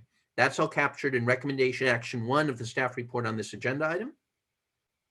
So in that regard, I'd like to see if there's a motion to form an ad hoc committee to develop a redistricting budget recommendation with the purposes stated in recommended action number 1 of the staff report. Do we have a motion on that? So moved. Commissioner Chen, thank you very much. Do we have a second? Commissioner Brown, thank you very much. Discussion. Commissioner Krugliak, and then Commissioner Garcia, and then Commissioner Larson. I'd just like to ask whether we need to amend the motion if we wanted to additionally add an action for the ad hoc committee to recommend on the creation of a standing subcommittee for this. Would that require a modification, or would that just be something they could come back with? As far as I'm concerned, they could just come back with it because it's been discussed and would be part of the discussion for providing a basis for a request to the Board of Supervisors. In other words, in doing that request, because there are associated costs with the standing committee and making sure it adheres to all Brown Act rules and has all the support from staff, which has costs, it would be fairly simple to include that. I'll ask staff and council to confirm we're not missing anything with that. I don't think you're missing anything. Hillary? I was just going to say, if that's something that the commission, though, specifically wants to task the ad hoc committee to do, that the commission specifically wants a recommendation as to whether there should be a standing committee, and this should be a matter of ongoing concern for the committee, then it would be best to amend the motion to specifically task the ad hoc to do that. So that is part of their mandate. So just to keep the discussion moving, Commissioner Chen and Commissioner Brown, would you be willing to just offer this as a substitute substitute or an amendment to the motion that would include the words to consider the creation of a standing committee? Yeah, that's fine with me. Okay. Commissioner Brown, is that okay? Yes, it is with me, Jim. Very good. So we'll consider that part of the motion. Commissioner Garcia, Commissioner Larson, then Commissioner Inman. Commissioner Garcia. Yes, my question might actually have been covered in the, Commissioner Krugliak's question and the answer to that. I was wondering if the motion says with the purpose to review the budgetary impact of changes to the contract with legal counsel, and then to develop recommendations for an update to the budget as a basis. So I'm wondering if that's limiting the ad hoc committee to looking just at the contract with legal counsel, and if we wanted to broaden it just a little bit to allow the ad hoc committee to look at any other potential areas that might be impacted, that might impact the budget in order to make that recommendation. My response would be that we don't need to, because that second phrase on developing recommendations is not specific to legal counsel. It's recommendations for an update to the redistricting budget, which means the entire redistricting budget. I just wanted. Yeah, up right above the recommended actions in the staff report under ad hoc committee. The second sentence indicates the ad hoc committee would also consider the specific proposed redistricting line item budget and make a recommendation on whether to establish a standing budget review committee. So that encompasses all the, because as I indicated before, there might be additional costs that we need to increase or add in. So that should cover it. And Commissioner Garcia, the differentiation I would make per what Ms. Gibson was just saying is that right now, today, we do have an existing process, albeit very limited, for a monthly budget update. Therefore, that's part of the recommendations and can be expanded or more detailed as the ad hoc would request. We do not have anything right now that specifically mentions a standing committee. So to my mind, amending the motion to include that creation, that's good because we don't have that within our existing procedures and rules. Okay, I just wanted to make sure that that this ad hoc committee would not be unnecessarily constrained. Absolutely. And I'll leave it to Barbara and also the members of the ad hoc to keep in mind the nature of this discussion, that we want that mandate to be as broad as needed and to make sure the commission's comfortable with that and ready to support that as needed. All right, I now have Commissioner Larson, then Commissioner Inman. Are there any of the commissioners at this point who want to speak? Good, so Commissioner Larson. Well, I Commissioner support the Hanson amendment raised her hand again. Garcia just made. And I would like to add to that, that the ad hoc committee consider recommendations for overview of the expenditures of against the budget, so that we review this from time to time, and that we as a commission have more control over the expenditures that are made against the budget. Very good. I appreciate that for the record, and I think it can certainly be taken up. I have Commissioner Inman and then Commissioner Hanson. Did I miss you yet again? I apologize. So I think after Commissioner Inman, please feel free. Commissioner Inman. My questions have been already addressed, so take me off the list. Thank you. Very good. Commissioner Hanson. I was just going to suggest, as Barbara referred to the paragraph above, the recommended actions is more explicit and more expanded, and I would suggest we substitute that for the wording in the actual motion, because that does include not only the term line item budget, and it also asks for the recommendation. Oh no, I guess it doesn't. Well, Commissioner Hanson, I don't mean to rule it out, but I'll reiterate my earlier point that I think the language about developing recommendations for an update to the budget can be interpreted fairly broadly. Okay. And I think when we combine that with the record of this meeting, that's an important component. Okay. But when we combine that, it should be as broad as needed. It is, of course, up to the ad hoc. If the ad hoc, for some reason, feels a need to explore another topic, but they don't feel like they have the mandate, as far as I'm concerned, it is completely within their power to come back to the commission and ask for a more specific mandate. Good. I don't see that myself right now. And of course, we ought to get that sorted out today if we can. But it's certainly, if there's an unanticipated development, I'd certainly want to give them that opportunity to come back and get the authorization they want. Good. If that helps. Yes. Okay. Good. Any other comments before we vote? Very good. So seeing none, Aaron, I'll ask you to please call the roll for a vote on the motion before us to develop the recommendation with the purpose as we've read and as amended. That includes the references to consider the creation of a standing committee. Thank you, Chair Bain. Commissioner Katerina.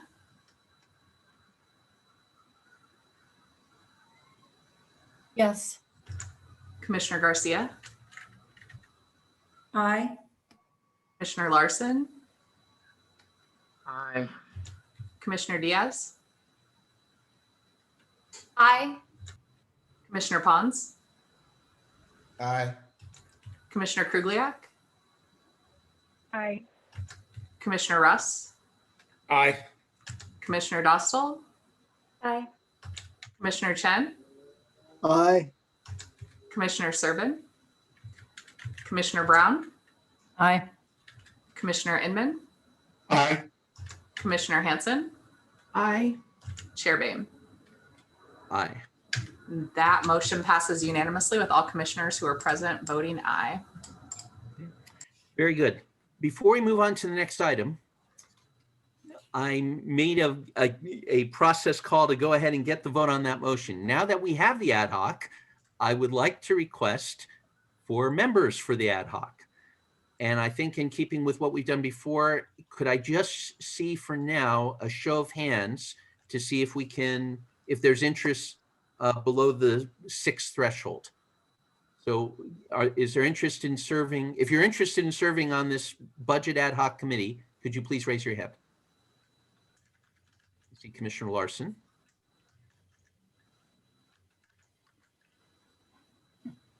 I see Commissioner Diaz. Commissioner Krugliak. Any others? Okay. I will note that I'll be taking this up with Commissioner Garcia and Caterina. Commissioner Caterina, do you want to be on it? Okay. Commissioner Caterina, good. Vice Chair Caterina, Vice Chair Garcia, and I will talk about this in terms of the process role and supporting role. And we will use the Inman principle to make sure we reach specific duties and roles and responsibilities with regard to the leadership. But for right now, Aaron, am I right that we ought to have a motion to approve those 4 to be members? Yes, please. So it's Commissioner Larson, Diaz, Krugliak, and Katerina. Do I have a motion to approve those 4 commissioners, members of the ad hoc? In the interest of keeping it at odd numbers for clarity, I can drop off and leave it for 3. Commissioner Krugliak, I don't mean to force you to stay on it, but I can see this commission operating much more by consensus than odd number. You sure you want to drop off? Yeah, they're also making decisions. I work for a startup and we're approaching launch. So if it were a couple months later, I'd do it, but. That's the perfectly legitimate reason. Very good. Congratulations on that. And thank you, Commissioner Chen. All right. Do I have a motion to approve those 3 commissioners then? Commissioners Larson, Diaz, and Caterina. So moved. Commissioner Hanson, second. Second. Commissioner Garcia, Vice Chair Garcia. I'll get this right, I promise. Any discussion? Very good. Aaron, could you please call the roll for a vote? Yes, thank you. Commissioner Dostal? Aye. Commissioner Brown? Aye. Commissioner Pons? Aye. Commissioner Diaz? Aye. Chair Bain? Aye. Commissioner Russ? Aye. Commissioner Krugliak? Aye. Commissioner Katerina? Aye. Commissioner Hanson? Aye. Commissioner Chen? Aye. Commissioner Servin? Commissioner Inman? Aye. Commissioner Larson? Aye. Commissioner Garcia? Aye. That motion passes unanimously with all commissioners who are present voting aye. Very good. Thank you, commissioners. Thank you to our 3 commissioners for volunteering on the ad hoc. And thank you all for the robust discussion. Much appreciated. All right. We are moving on to our final major action item, at least one item of which is going to require some action. The item is entitled Discussion and Possible Adoption of Recommendations from the Ad Hoc Committee on Commissioner Training. I'm pleased to hear what we're going to be considering and what those recommendations are, but many of you, I hope, have had, if not all of you, have had a chance to already review the documents sent ahead. We'll have a brief presentation from Commissioner Pons in a moment. I did want to, for this particular ad hoc, just review one more time the purpose that they were formed for, which is to refine in detail the current approved commission's list of training topics, including guest speakers, and develop a recommended plan for these to appear on future agendas of the commission's regular meetings in coordination with county staff and council, as well as to develop recommended timeline to complete specified training projects and deliverables. Commissioner Ponson, you're the ad hoc. I know you've gone into great detail and have a very concrete proposal for that. I'll invite you to take the floor. Okay, again, thanks to the staff for their support and the committee members for their participation. So when you look at the first slide, it talks about it's an update. And so let's go to the next slide. So the next slide is just the members, the purpose, it was the purpose that was approved and pushed forward by the staff, the key elements of the who, what, when, where, how, and why. That's what you see there. So let's go to the next slide, please. So there are several motions that we are going to bring back forward. And in those motions are sub-elements with suspense dates. And we have 3. And the first one is that the commission approves the training continuum today. The plan, I would say, that we allow the staff to create the redistricting timeline and to create the repository and the warehouse where we'll hold the training material. And that will also be approved today. And the other thing is that the commissioners will provide training categories, content, and topics to be included in the database by the 14th of March, and that's another suspense date. And that the ad hoc committee will receive and review the commissioner's proposals by the 19th for inclusion into the training continuum, and that we will present the continuum plan to the full commission for their approval and eventual implementation on the 25th. And that the ad hoc committee will stand down when the training continuum is considered to be operational as determined by the ad hoc committee. Any questions on that slide? Next slide. So this is the construct. So when the agenda got pushed out, I got several back channel emails saying, listen, just talk a little bit more about the construct and the framework. So the top line that says the redistricting phases and timelines, that's what the staff will create when you approve the motion today. The second horizontal line says training categories. And that's what we are asking you to contribute by the 14th for the ad hoc committee's review. An example of those categories is their first column to the right. And those are examples, training category examples. The first one being historical references, baseline, administrative, et cetera, et cetera, et cetera. Think of training categories as files. Below that, you have in the next gray horizontal block, you have the training topics, also with the suspense date from the commission and recommendations by the 14th. Think of those topics as folders within the files. And so some examples of training topics is in the second category to the right of this construct. And then lastly, we will take all of your inputs, we, meaning the staff and the ad hoc committee, insert those into the training continuum plan, represent those to you for approval, and then eventual implementation. Any questions on this slide? Next slide, please. You've seen this. This was in the last. Sorry, Commissioner Pons, I did have a question on that last slide. Yeah, go back, please. So you have everything laid out underneath redistricting phases timeline. So does basically what this means is that you all will be defining a training paradigm by month almost. So it's basically a curriculum. So in April, May, complete Brown Act, Voting Rights Act, et cetera, somehow get some kind of check mark or self-certification that you completed that by that timeline for every commissioner, at which point between like May and June, you complete the redistricting workshop, the roadmap, et cetera. It is like a curriculum with defined endpoints that it's expected that we will complete and that will be measured. That's exactly right.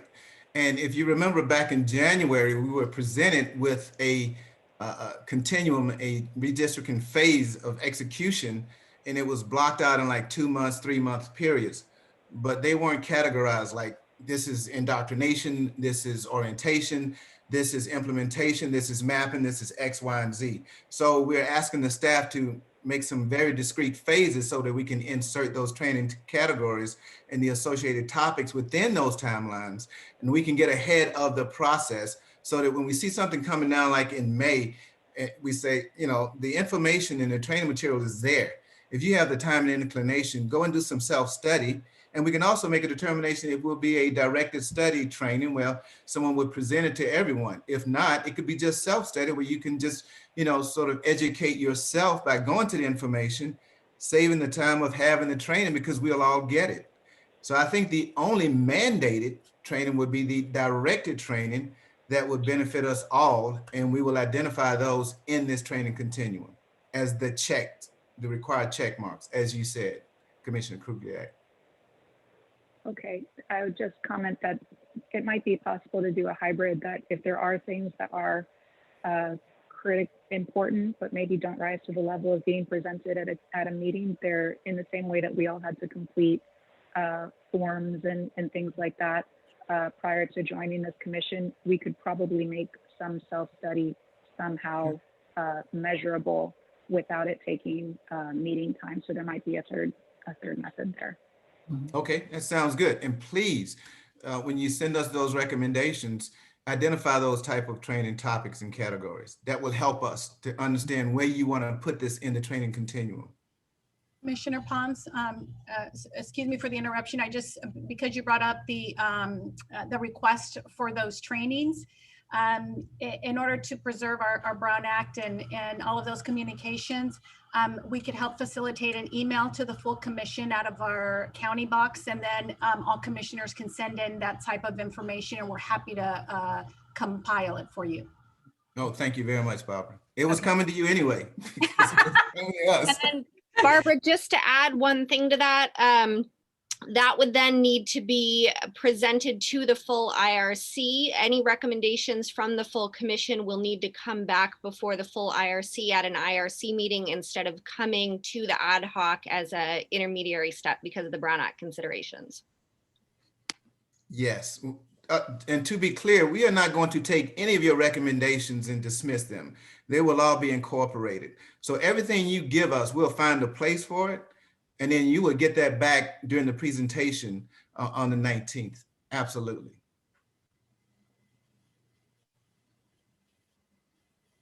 Next slide. Next slide. So this is a proposed training material that was presented to me to the ad hoc committee by an ad hoc committee member. And if you remember at the last meeting, there was someone that dialed in and they talked about, hey, listen, the Voting Rights Act training would be beneficial in this training continuum. So, you know, material like that and topics like that would be relevant. Where it goes, that's a whole new different topic, and we'll need to figure out where it goes. But this is just one example. And this training subject was rich with information. And thanks to Commissioner Inman for highlighting this information. So let's go back to slide number 2. Next one, slide 3, thank you. So these are the suspense dates. I know they're sort of tight because we want your information, your input by the 14th, but I know you've been thinking about it, so it's okay, I would assume. And then we're gonna take that information and we're going to incorporate it and put it in some sort of format, i.e. the training continuum, and we're gonna present it back to you on the 25th for approval and implementation. And then again, we'll stand down when we think the continuum is operational. We call it fully operational. And so only then will we stand down. But don't forget, we can stand back up if we think something else is needed. And that's the beauty of the ad hoc committee. Comments and questions? Could I just clarify where we're headed then in recommendation is maybe one motion that would approve this slide as the way ahead, as the recommendation at this stage from the ad hoc approved by the commission. So these dates and sequences give you what you need to work. It's really one motion we're talking about that covers all of this, correct? I am not sure. That's why I put it toward Barbara, because I think Barbara said we should break it down just to make sure if someone disagrees with the elements of the motion, we can adjust it and not have to go back and review and revise the entire motion as one. So let's leave it in 3 discrete sections. And then if it gets approved, it will. If it doesn't, and we need to make adjustments, we can in stride. But the ad hoc is recommending all these for approval today. Yeah, we will get to all three of these today in Okay. sequence. Very good. Do we even need to make a motion and approve? Aren't these all things that the ad hoc committee could just do without us voting on them? Commissioner Chen, I think it's that first one in particular, as well as some of the things that were just laid out. But the first one, to have that continuum approved, at least in its current form, and then detailed in conjunction with the other steps to come. I think that is an act requiring a decision. Commissioner Russ? Thank you. Sure. Commissioner Pons, you know, you said that you're sure that we've been thinking about this, and you're right. We have been. In fact, I went to some of the freebie websites that you had in your training opportunities, and in some of them they were rather redundant, rather actually sophomoric now. Some of them my eyes rolled in the back of my head, they glassed over, but they were, as always is the case. I went down rabbit holes. I'm sure nobody else does that when you're on the internet, but I go down these rabbit holes and I find these things about, let's see, about Tiger files that come out, you know, that are used. In other words, and this may be too deep right now. Tiger files, PL94 files, ACS data, you know, data from the census. I'd like to see that. I'd like to, even though the current census is not out. My question is, Commissioner Pons, are you guys looking at us, you know, diving down that deep, or is that something we should wait for when we get our cartographer on board, or demographer cartographer on board? That's a beautiful question. Go to Yeah, slide 4. That may be too much. That may be too much detail right now. It's never too much, because that would fit very nicely in the reference section, right? If you have the inclination to understand that data and you want to do a deep dive, you would find that information under the topic of references, right? And if you want to know where that data came from and what it means, and the interdependency between the references and all the rest of the things that we have to do, it can be there, right? And so you just have to say, I have this proclivity for data, you know, doing deep dives on data, and it's there. You don't have to ask us for it. So if you think it's necessary, you think it's essential to this process, put it forward and make a recommendation on where you think it will fit. Yeah, and this is what you want by the 14th. Yes, sir. Yes, right. Commissioner Russ. Yes. Okay. Okay. I don't see any more clarifying questions. So with that, Erin, do we have any requests from the public to speak on this agenda item? We did not receive any advance requests to speak on this item, Chair Bain, but if any member of the public would like to speak, if you could please raise your virtual hand at this time and we will call on you.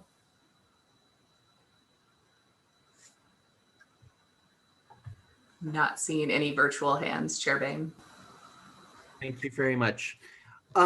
Commissioner Pons, one of the reasons I was asking earlier is that I wanted to try to frame this just as you were saying in the smoothest way possible. Would it be easiest to entertain a motion for now that encompasses everything on slide 3?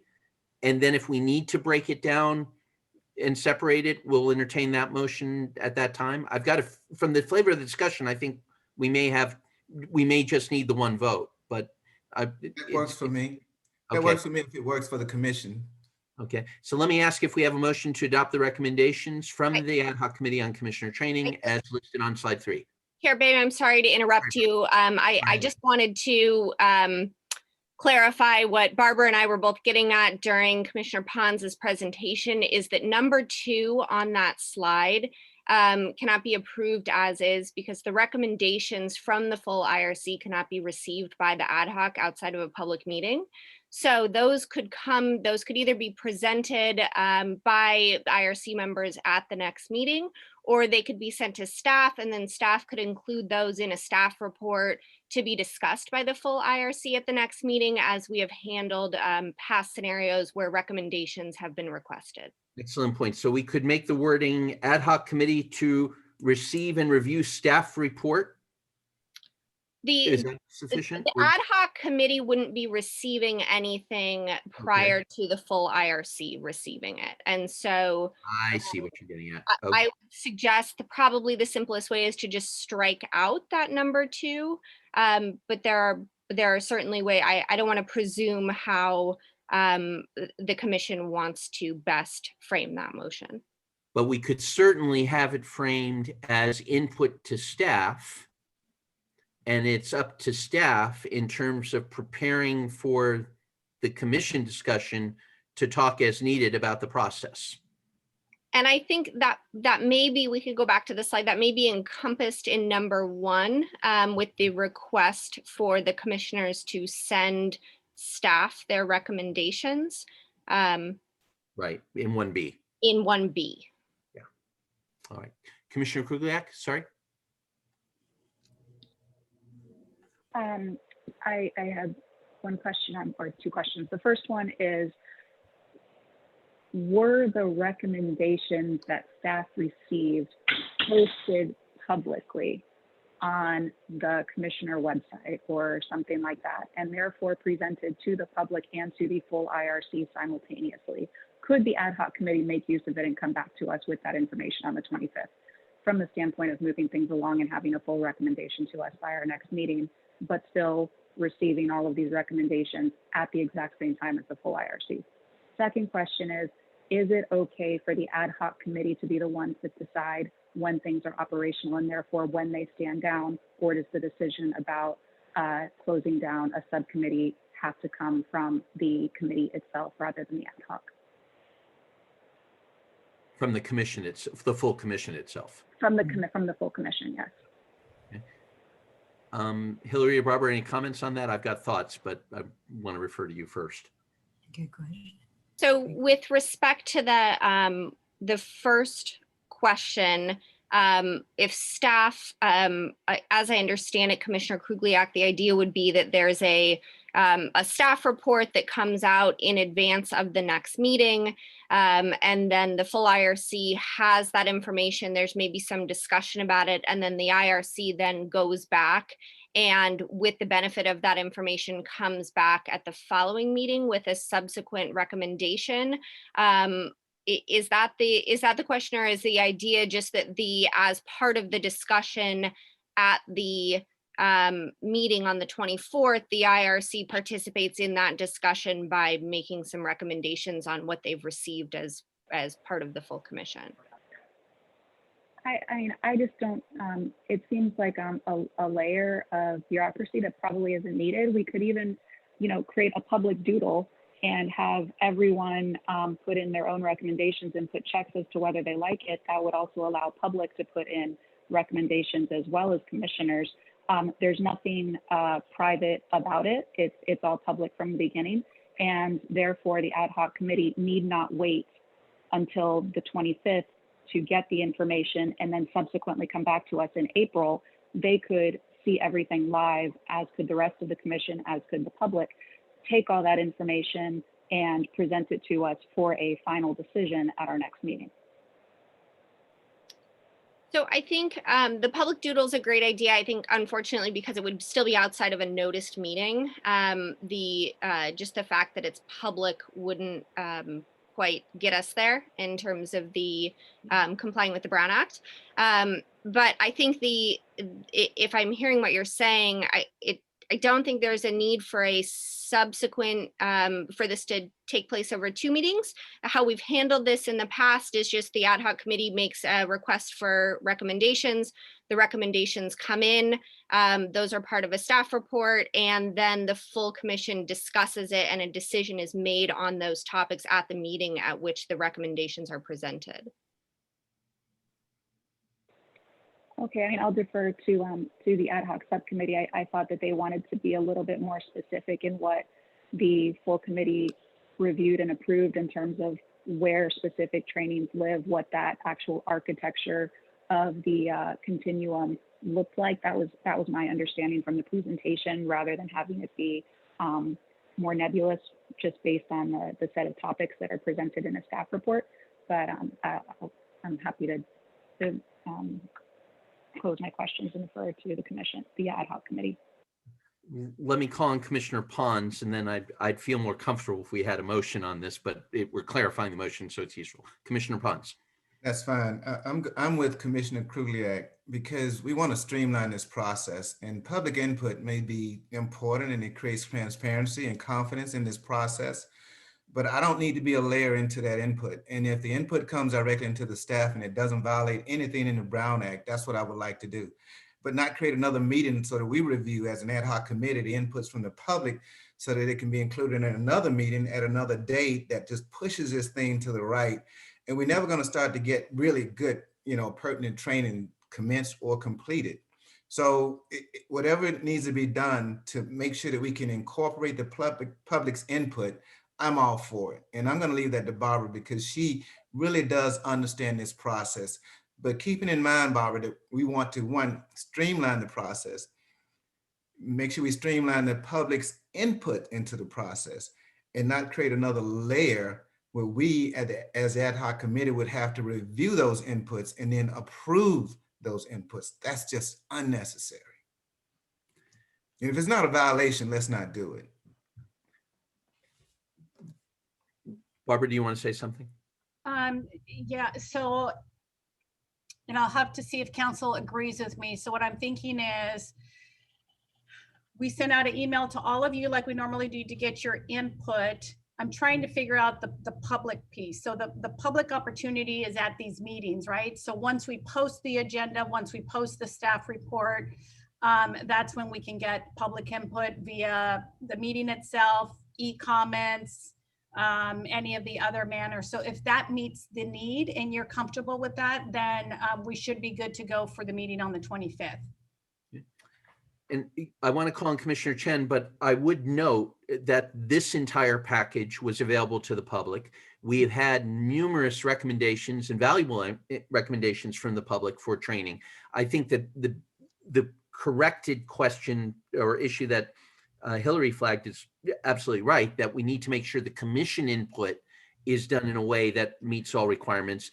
And I would reflect back to how we collected possible ad hoc committee subjects and how that worked through staff and came out just fine. Commissioner Chen.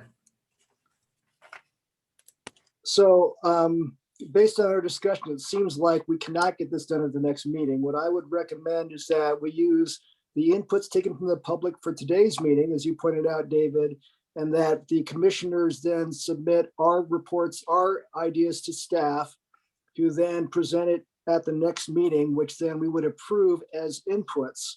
And then I think what I'd like to see is the ad hoc committee then take public inputs, commission inputs, put it into an actual plan, not just a bunch of ideas, and present that for approval at the first April meeting. Commissioner Pons, and then Commissioner Krugliak. Oh, yes. Okay.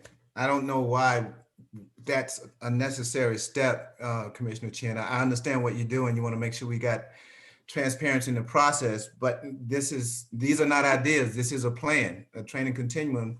This is the plan. It has phases and stages. It has categories and it has topics. And those categories and those topics are strategically placed in that continuum, that timeline of phases. And those phases are discrete. So these are not ideas. These are ideas that have become a structured continuum that we think is a viable training plan. So I wouldn't want to push it down to the right until April. I think if we stay on the proposed timelines, we can get it done. If we can just make a decision on the public inputs, because when you look at the second recommendation, it says that 1B, it allows you to capture that, I think, by giving the inputs to the staff. Okay, I'm going to pause us there because we have 3 more ad hocs to hear from. Okay. And we still don't have a motion on the floor, which is where we really should be discussing this. I'll take Commissioner Krugliak and Commissioner Inman, ideally as briefly as possible, and moving us forward towards a decision on this. Commissioner Krugliak. I think I have a motion because we want this whole continuum to be living. So by definition, we want to be able to suggest new things all the time. and have them go in without the intermediate step of a staff report and approval subsequently getting put in. So I think probably what we can approve today is the content, the idea of the continuum, the content as it is laid out today by the ad hoc subcommittee, and approval for the ad hoc subcommittee to define to staff what goes where. And then for anything that comes in until the 19th, beyond, as new topics come in, staff puts them where they belong according to what the ad hoc subcommittee has defined. And that's it. And that's where they live. And if anyone from the committee ever sees a problem with it, they can bring it up and we can see about having it live in a different subfolder. But it doesn't need another approval. All we need to approve is the concept of the continuum and a method by which staff only populates that continuum. Okay. I had most of that as a motion. Can you give me that second phrasing one more time? And for the commission.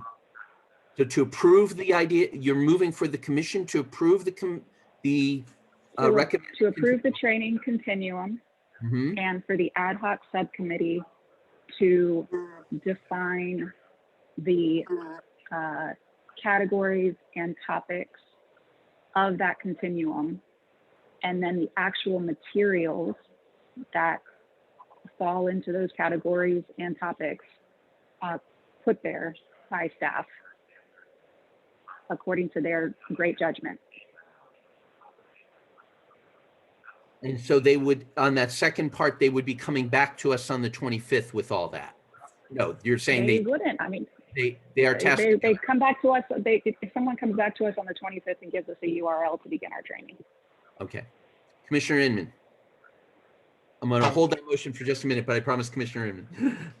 Well, I think Commissioner Kurzak kind of hit what I was going to talk about. This is not, we're not creating this and then walking away. This is a living, breathing repository of information. And so it's not that we're trying to define right now what goes in it and then it's over. We're not trying to become a committee that decides these go, these don't go. It's simply, what are all the training materials that are out there? And we're going to categorize them. And we're going to put them in these files and folders and tag them. And that's it. And then it's going to continue to have information added to it. Staff, though, takes on the maintenance of kind of tagging things as they come in. So I think it's just basically talking specifically what Commissioner Kurzak talked about. Good. So Commissioner Pons, before we turn to staff and council on that, I want to recognize you to speak, but I also want to make sure that's in keeping with what the ad hoc, where the ad hoc was headed. Commissioner Pons, please. It doesn't violate any of the substance of what we were thinking about and what we put in front of you. I want to go back to Commissioner Kugliak's comment about when does the ad hoc commission stand down and when is the training continuum considered to be fully operational. I mean, it doesn't have to be the ad hoc committee's decision. It can be the commission's decision. And then if you say you can stand down, then we'll stand down and we'll stand up again when you think we are needed. So that was the second part of her question initially. And I just want to say I'm fine with that, Commissioner Kugliak. Okay, good. So Commissioner Kugliak, I just want to confirm this. The motion is to approve the training continuum and approve the ad hoc committee to define or perhaps refine the categories and topics of the continuum and the actual, that's what I lost a little bit. Define and refine the categories and topics of that. And then staff takes over administration and maintenance of that continuum. Outstanding. Yeah, so staff would maintain and populate the training curriculum, right? Yes. Right. Okay, let me ask Barbara. Well, first of all, that's a great motion. Good. Do we have a second on that? I second. Okay, Commissioner Chen. let me turn to Barbara and Hillary and make sure that makes sense to them from their respective perspectives. So I'll start and then defer to Hillary. I'm looking back at the purpose of the ad hoc committee for the commissioner training, and it does indicate, amongst other things, that this would be in coordination with county staff and council, develop timeline to complete specified projects and deliverable, refine and detail the current approved commission's list of training topics, and develop a recommended plan. So if I'm hearing the suggestion or the action, the motion, it would be to accept this plan coming before the full IRC from the ad hoc, and the administrative stuff, for a lack of a better word, would be deferred to staff to be able to do if approved by the full IRC. Hillary, are there any concerns with that? I just wanted to clarify what exactly the motion is in terms of subsequent action by the ad hoc, if any. If the ad hoc is now to go back on their own to develop the training topics, and then those are coming back before the IRC at the next meeting, and there is no longer a call for the full IRC to submit training topics, or if the idea that the full IRC is going to submit training topics to staff, and then the ad hoc is also going to make recommendations, and then that is what will come back before the full commission. No, the point is to have no intermediate between the ad hoc should always be, the full IRC should always be submitting recommendations, but they do not go to the ad hoc.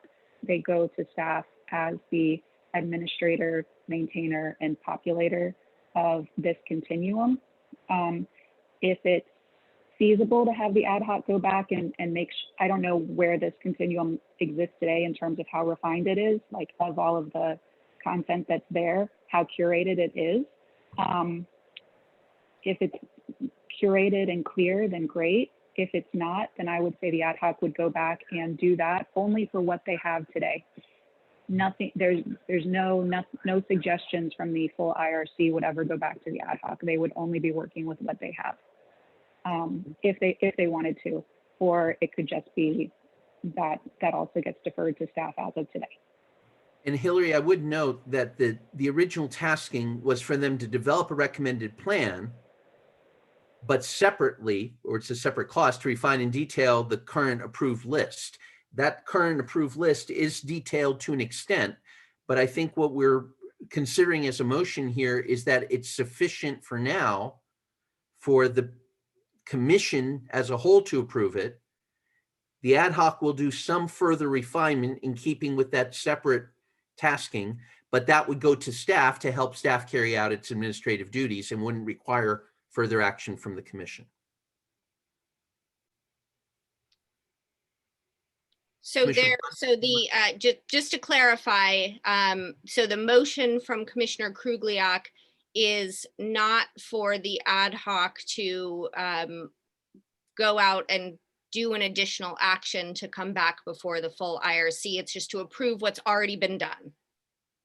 Correct. And for, as part, I would describe it as transition to staff taking on the administrative roles it has, for the ad hoc to provide a little more detail that of course would be shared in a staff report or some other venue for informational purposes, so that staff could carry out those duties.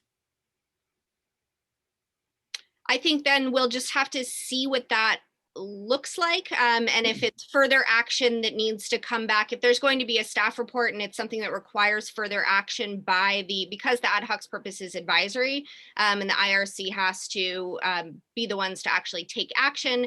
If it's something that requires further action by the IRC, that staff report can come back as an action item instead of being really informational. If we are just simply approving what the ad hoc has already prepared and presented, and there isn't anything else that requires further action other than administrative, then there will be nothing that has to come back before the full IRC for action. It'll just be informational by staff. But we allow all those options within this motion. Commissioner Pons, you've been very patient again. I'm sorry. No, I mean, it sounds like we did everything that's on the slide that has the motions with the sub elements. We just took out the motion number 2 to stay in line and not violate the Brown Act. So, and then you know, the 25th of March, I think it still should be there because I don't want to turn this over directly to the staff without some sort of coordination, which it says in the purpose of the training committee. So I would just say take out number 2 and you leave everything else in there. And I think you have everything that's articulated in the purpose of the training subcommittee. Because it talks about coordination with the staff. Oh, okay, I see. Yeah. Right. That's all. If that's a motion, I would second that motion. So it's the motions that are on the presentation minus number 2. Okay, so that is the motion. This, okay, and under that motion, the commission would be addressing it on the 25th, correct? Yes. Okay, that is a different motion from what Commissioner Krugliak proposed. Commissioner Krugliak, are you? Happy to withdraw. Very good. So I have then the motion from, should I take the motion from Commissioner Dostal and seconded by Commissioner Pons? Is that a good way to do it? Yes. Okay. Okay with me. Good. All right. Any discussion of that motion beyond the discussion we've already had? Yeah. So I thought we were also going to authorize staff to prepare a report and populate that plan. Sounds like our new motion does not do that, but I think that needs to be added. It doesn't specifically do that, but it's certainly under both the tasking and under 1B. I think it is covered under 1B. I think it's covered sufficiently, Commissioner Okay. Chen. I don't have it up in front of me, so that's fine. Okay, thank you. Okay, good. Any further comment? Good. Aaron, would you please call the roll for a vote? Thank you.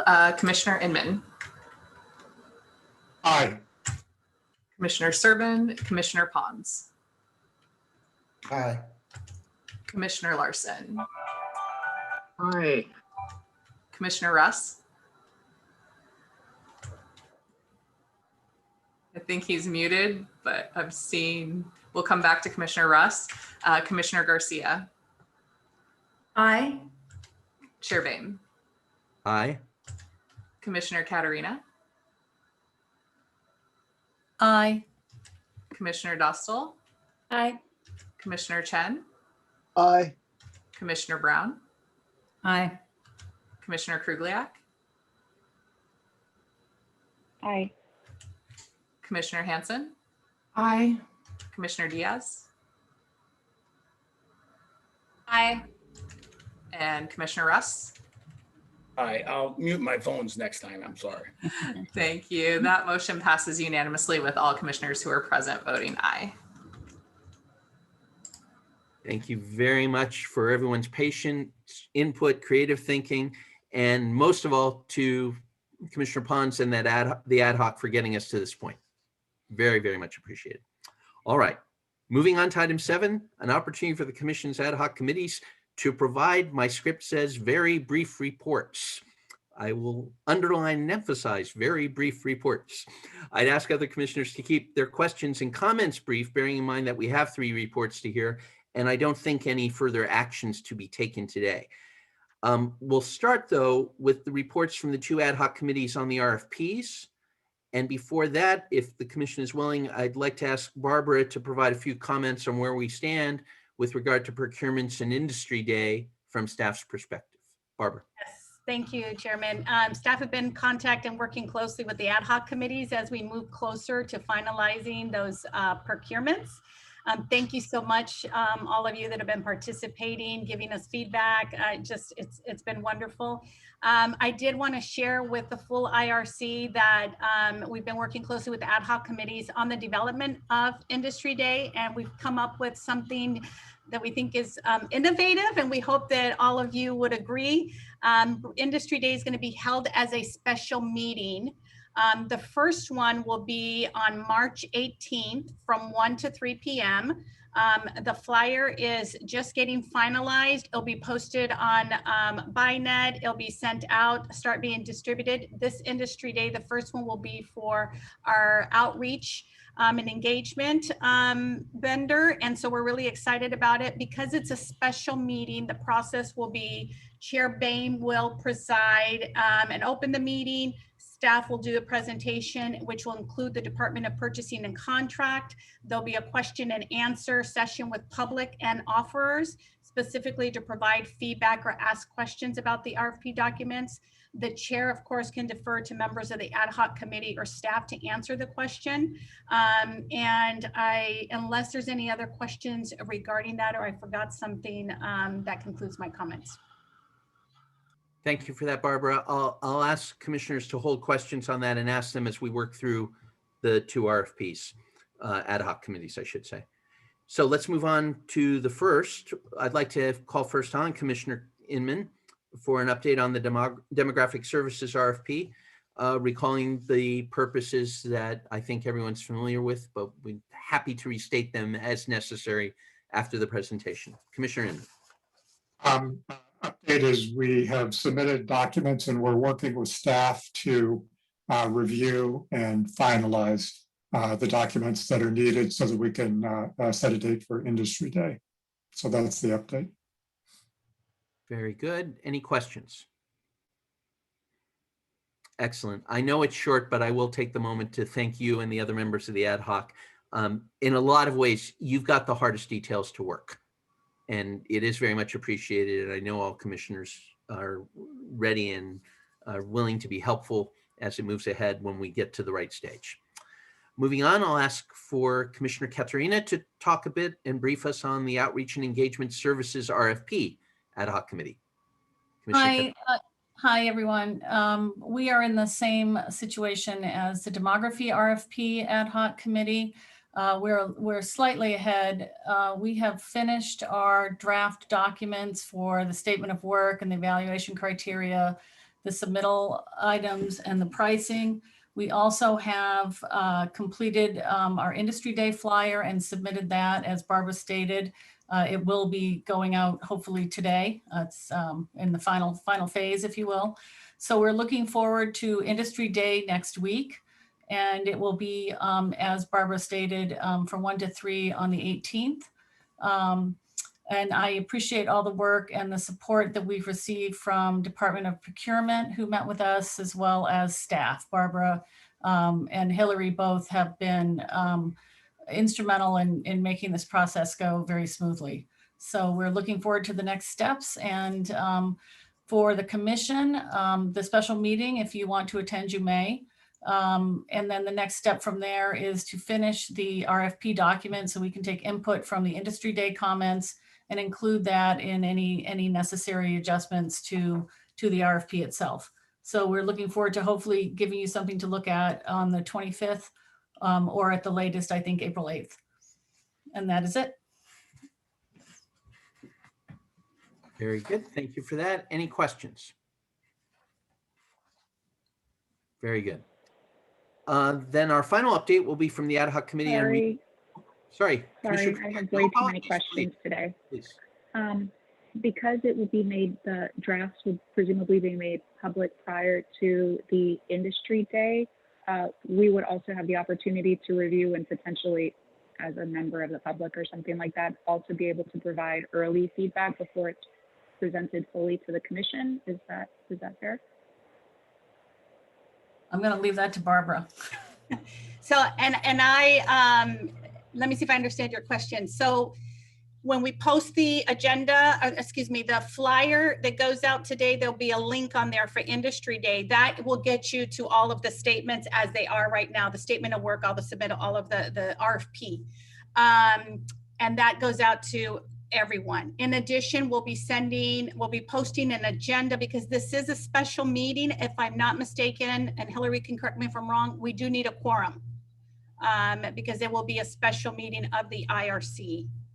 And then that would allow for that sort of discussion if needed. But then also after Industry Day, any feedback received would come back to the ad hoc to be able to take the next step. Hillary, did I miss anything? Nope, that's exactly right, Barbara. The idea of noticing it as a special meeting is that so IRC commissioners, like Barbara said, we should have a quorum so that IRC commissioners can bring their comments to that meeting and engage in deliberation and discussion about the documents that are being presented. Is it acceptable for, if we were so inclined, for us to submit comments over email, since we have a direct access to the staff, or would IRC members have to go through the same public channels like an e-comment and then speaking publicly at the review day, or would we be able to submit directly to staff if we had specific comments and not go through that industry review day process? So the idea would be for it to function like a typical meeting, in which the materials are provided in advance and the IRC members attend the meeting and engage in the discussion at the meeting.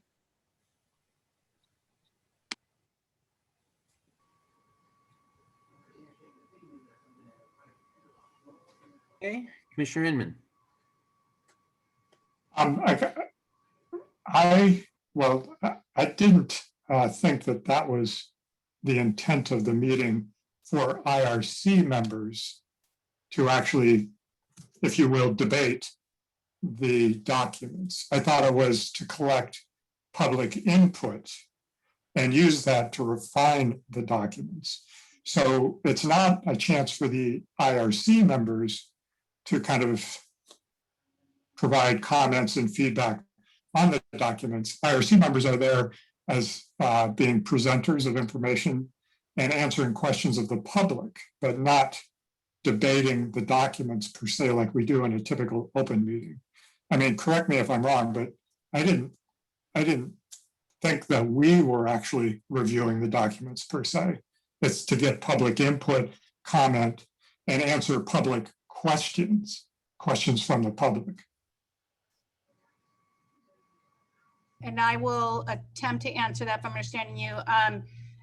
The fact that it's noticed as a special meeting and would allow the commissioners to ask any clarifying questions or note anything during the industry day if needed. We'll run it as a regular meeting. After the ad hoc, RFP ad hocs receive the information, whether it's any discussion that happens at the special meeting or from the public, the ad hoc is still going to go back and work on those statement of work, the RFP. And then if I'm not mistaken, Hillary, it comes back to the full commission for approval, if I'm not mistaken. And that's where it comes back to for full approval.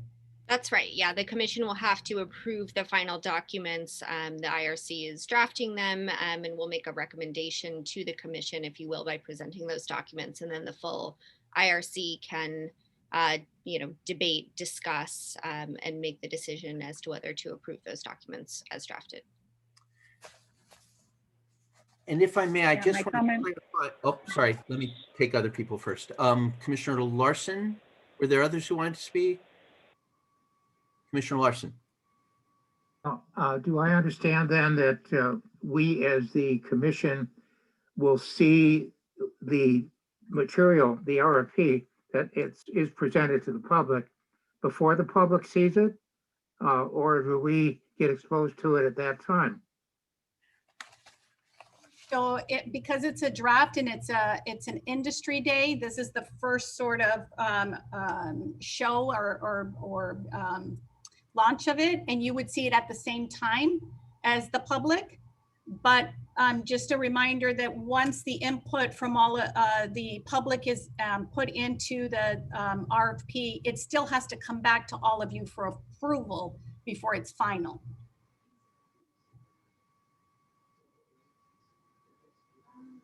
So this is the first draft of it, and you will see it at the same time as the public.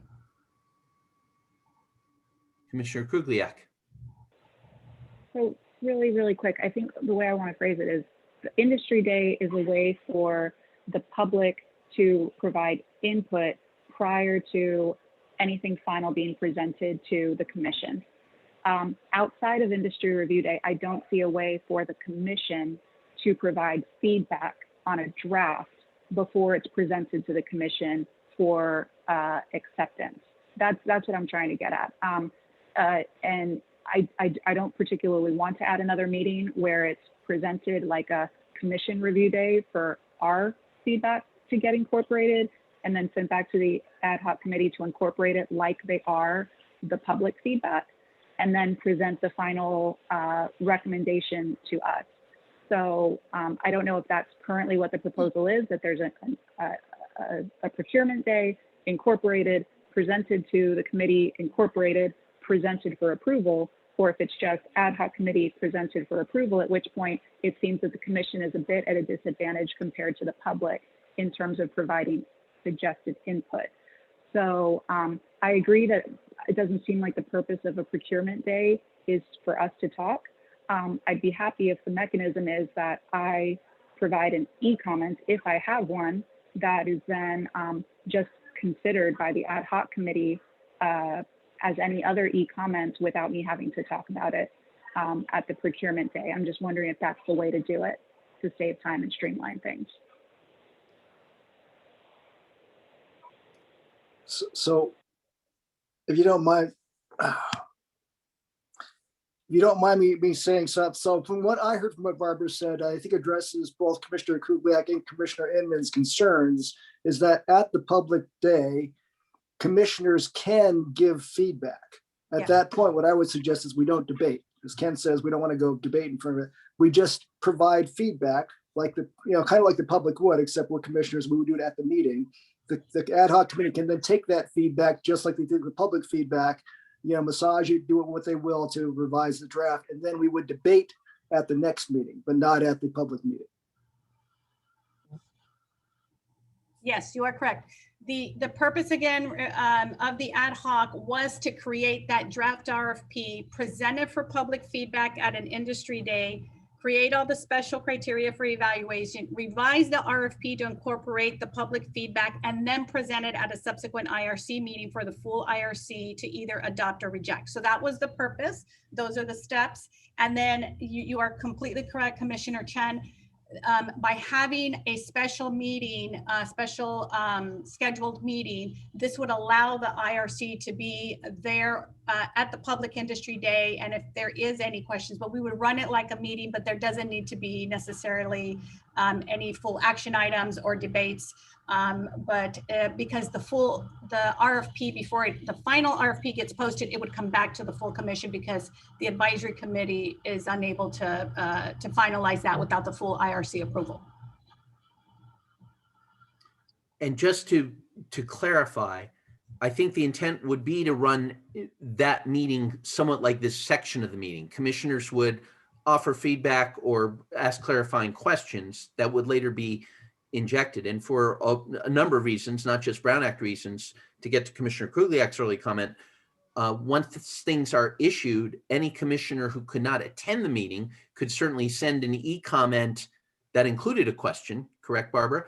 And that could be addressed. I would request on that basis, in the way I read the bylaws, and particularly Article 4, Section 2, that I'm not sure we have to have a quorum for that special meeting, because there's no affirmative action being taken. And the absence of quorum may adjourn a meeting, but it doesn't necessarily have to.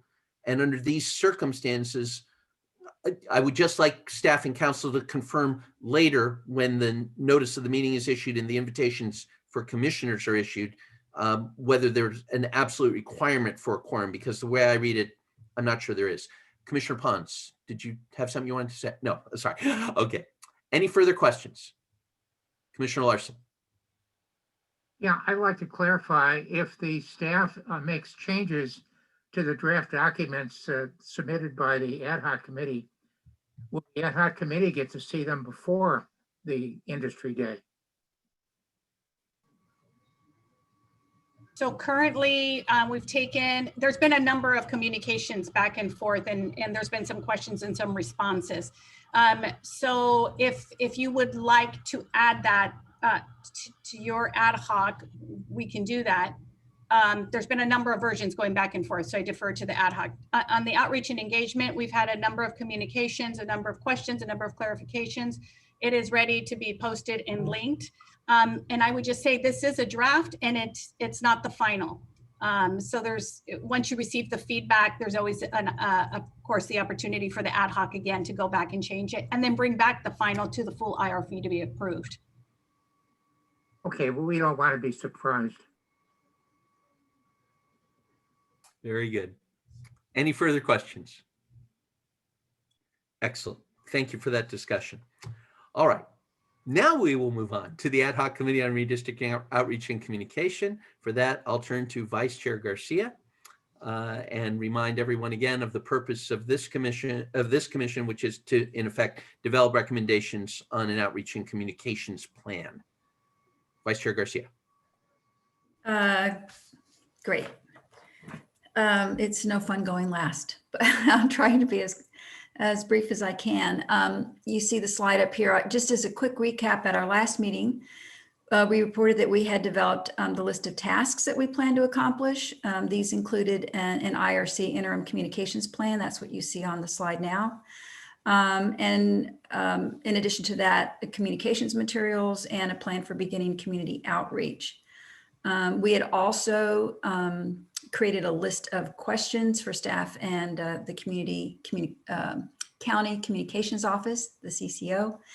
And since then, we've established connections with the communications office.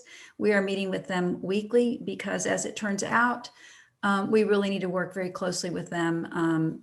They are actually the folks who are going to be executing any of the actions that we are going to recommend and that the commission wants to take during this interim period. Things like press releases, news stories, social media content, website enhancements. So that's just a little recap of the last time. So what we've done since our last meeting is that we actually have drafted that interim communications plan.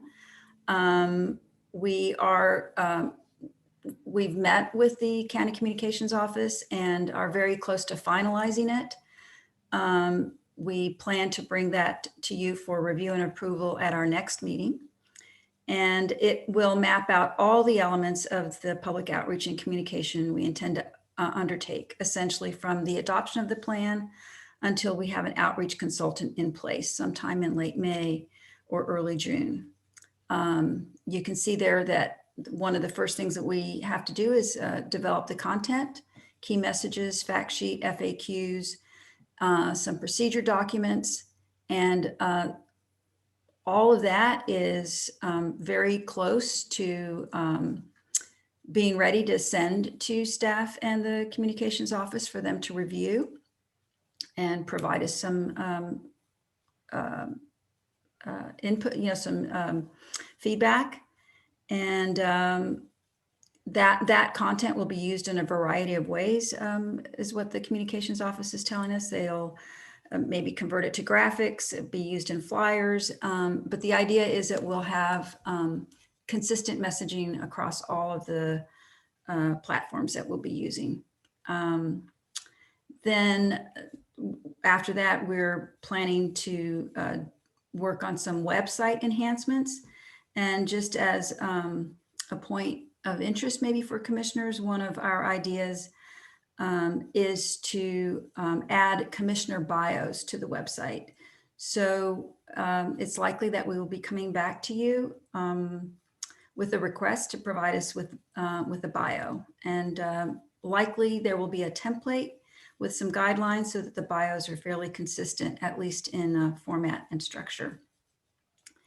And then finally, the last thing that we're working on is the details of a plan for this listening tour or these educational sessions and listening tour that we hope to launch in April. So for that, we're working on a presentation, basically a PowerPoint presentation that commissioners would use at these events. We would need, there's a form that we would have community groups fill out when they're requesting a speaker. And our plan is to have a pilot program, which looks like we may have one scheduled for mid-April, and use that as sort of a test run. And then our plan is to have hopefully our goal is to try and do at least 5 of these events, one in each district in that time period, sort of April, May, maybe early June. And that's sort of where we are. And with that, I'll hand it back over to Chair Bain. Thank you very much for that. Any questions?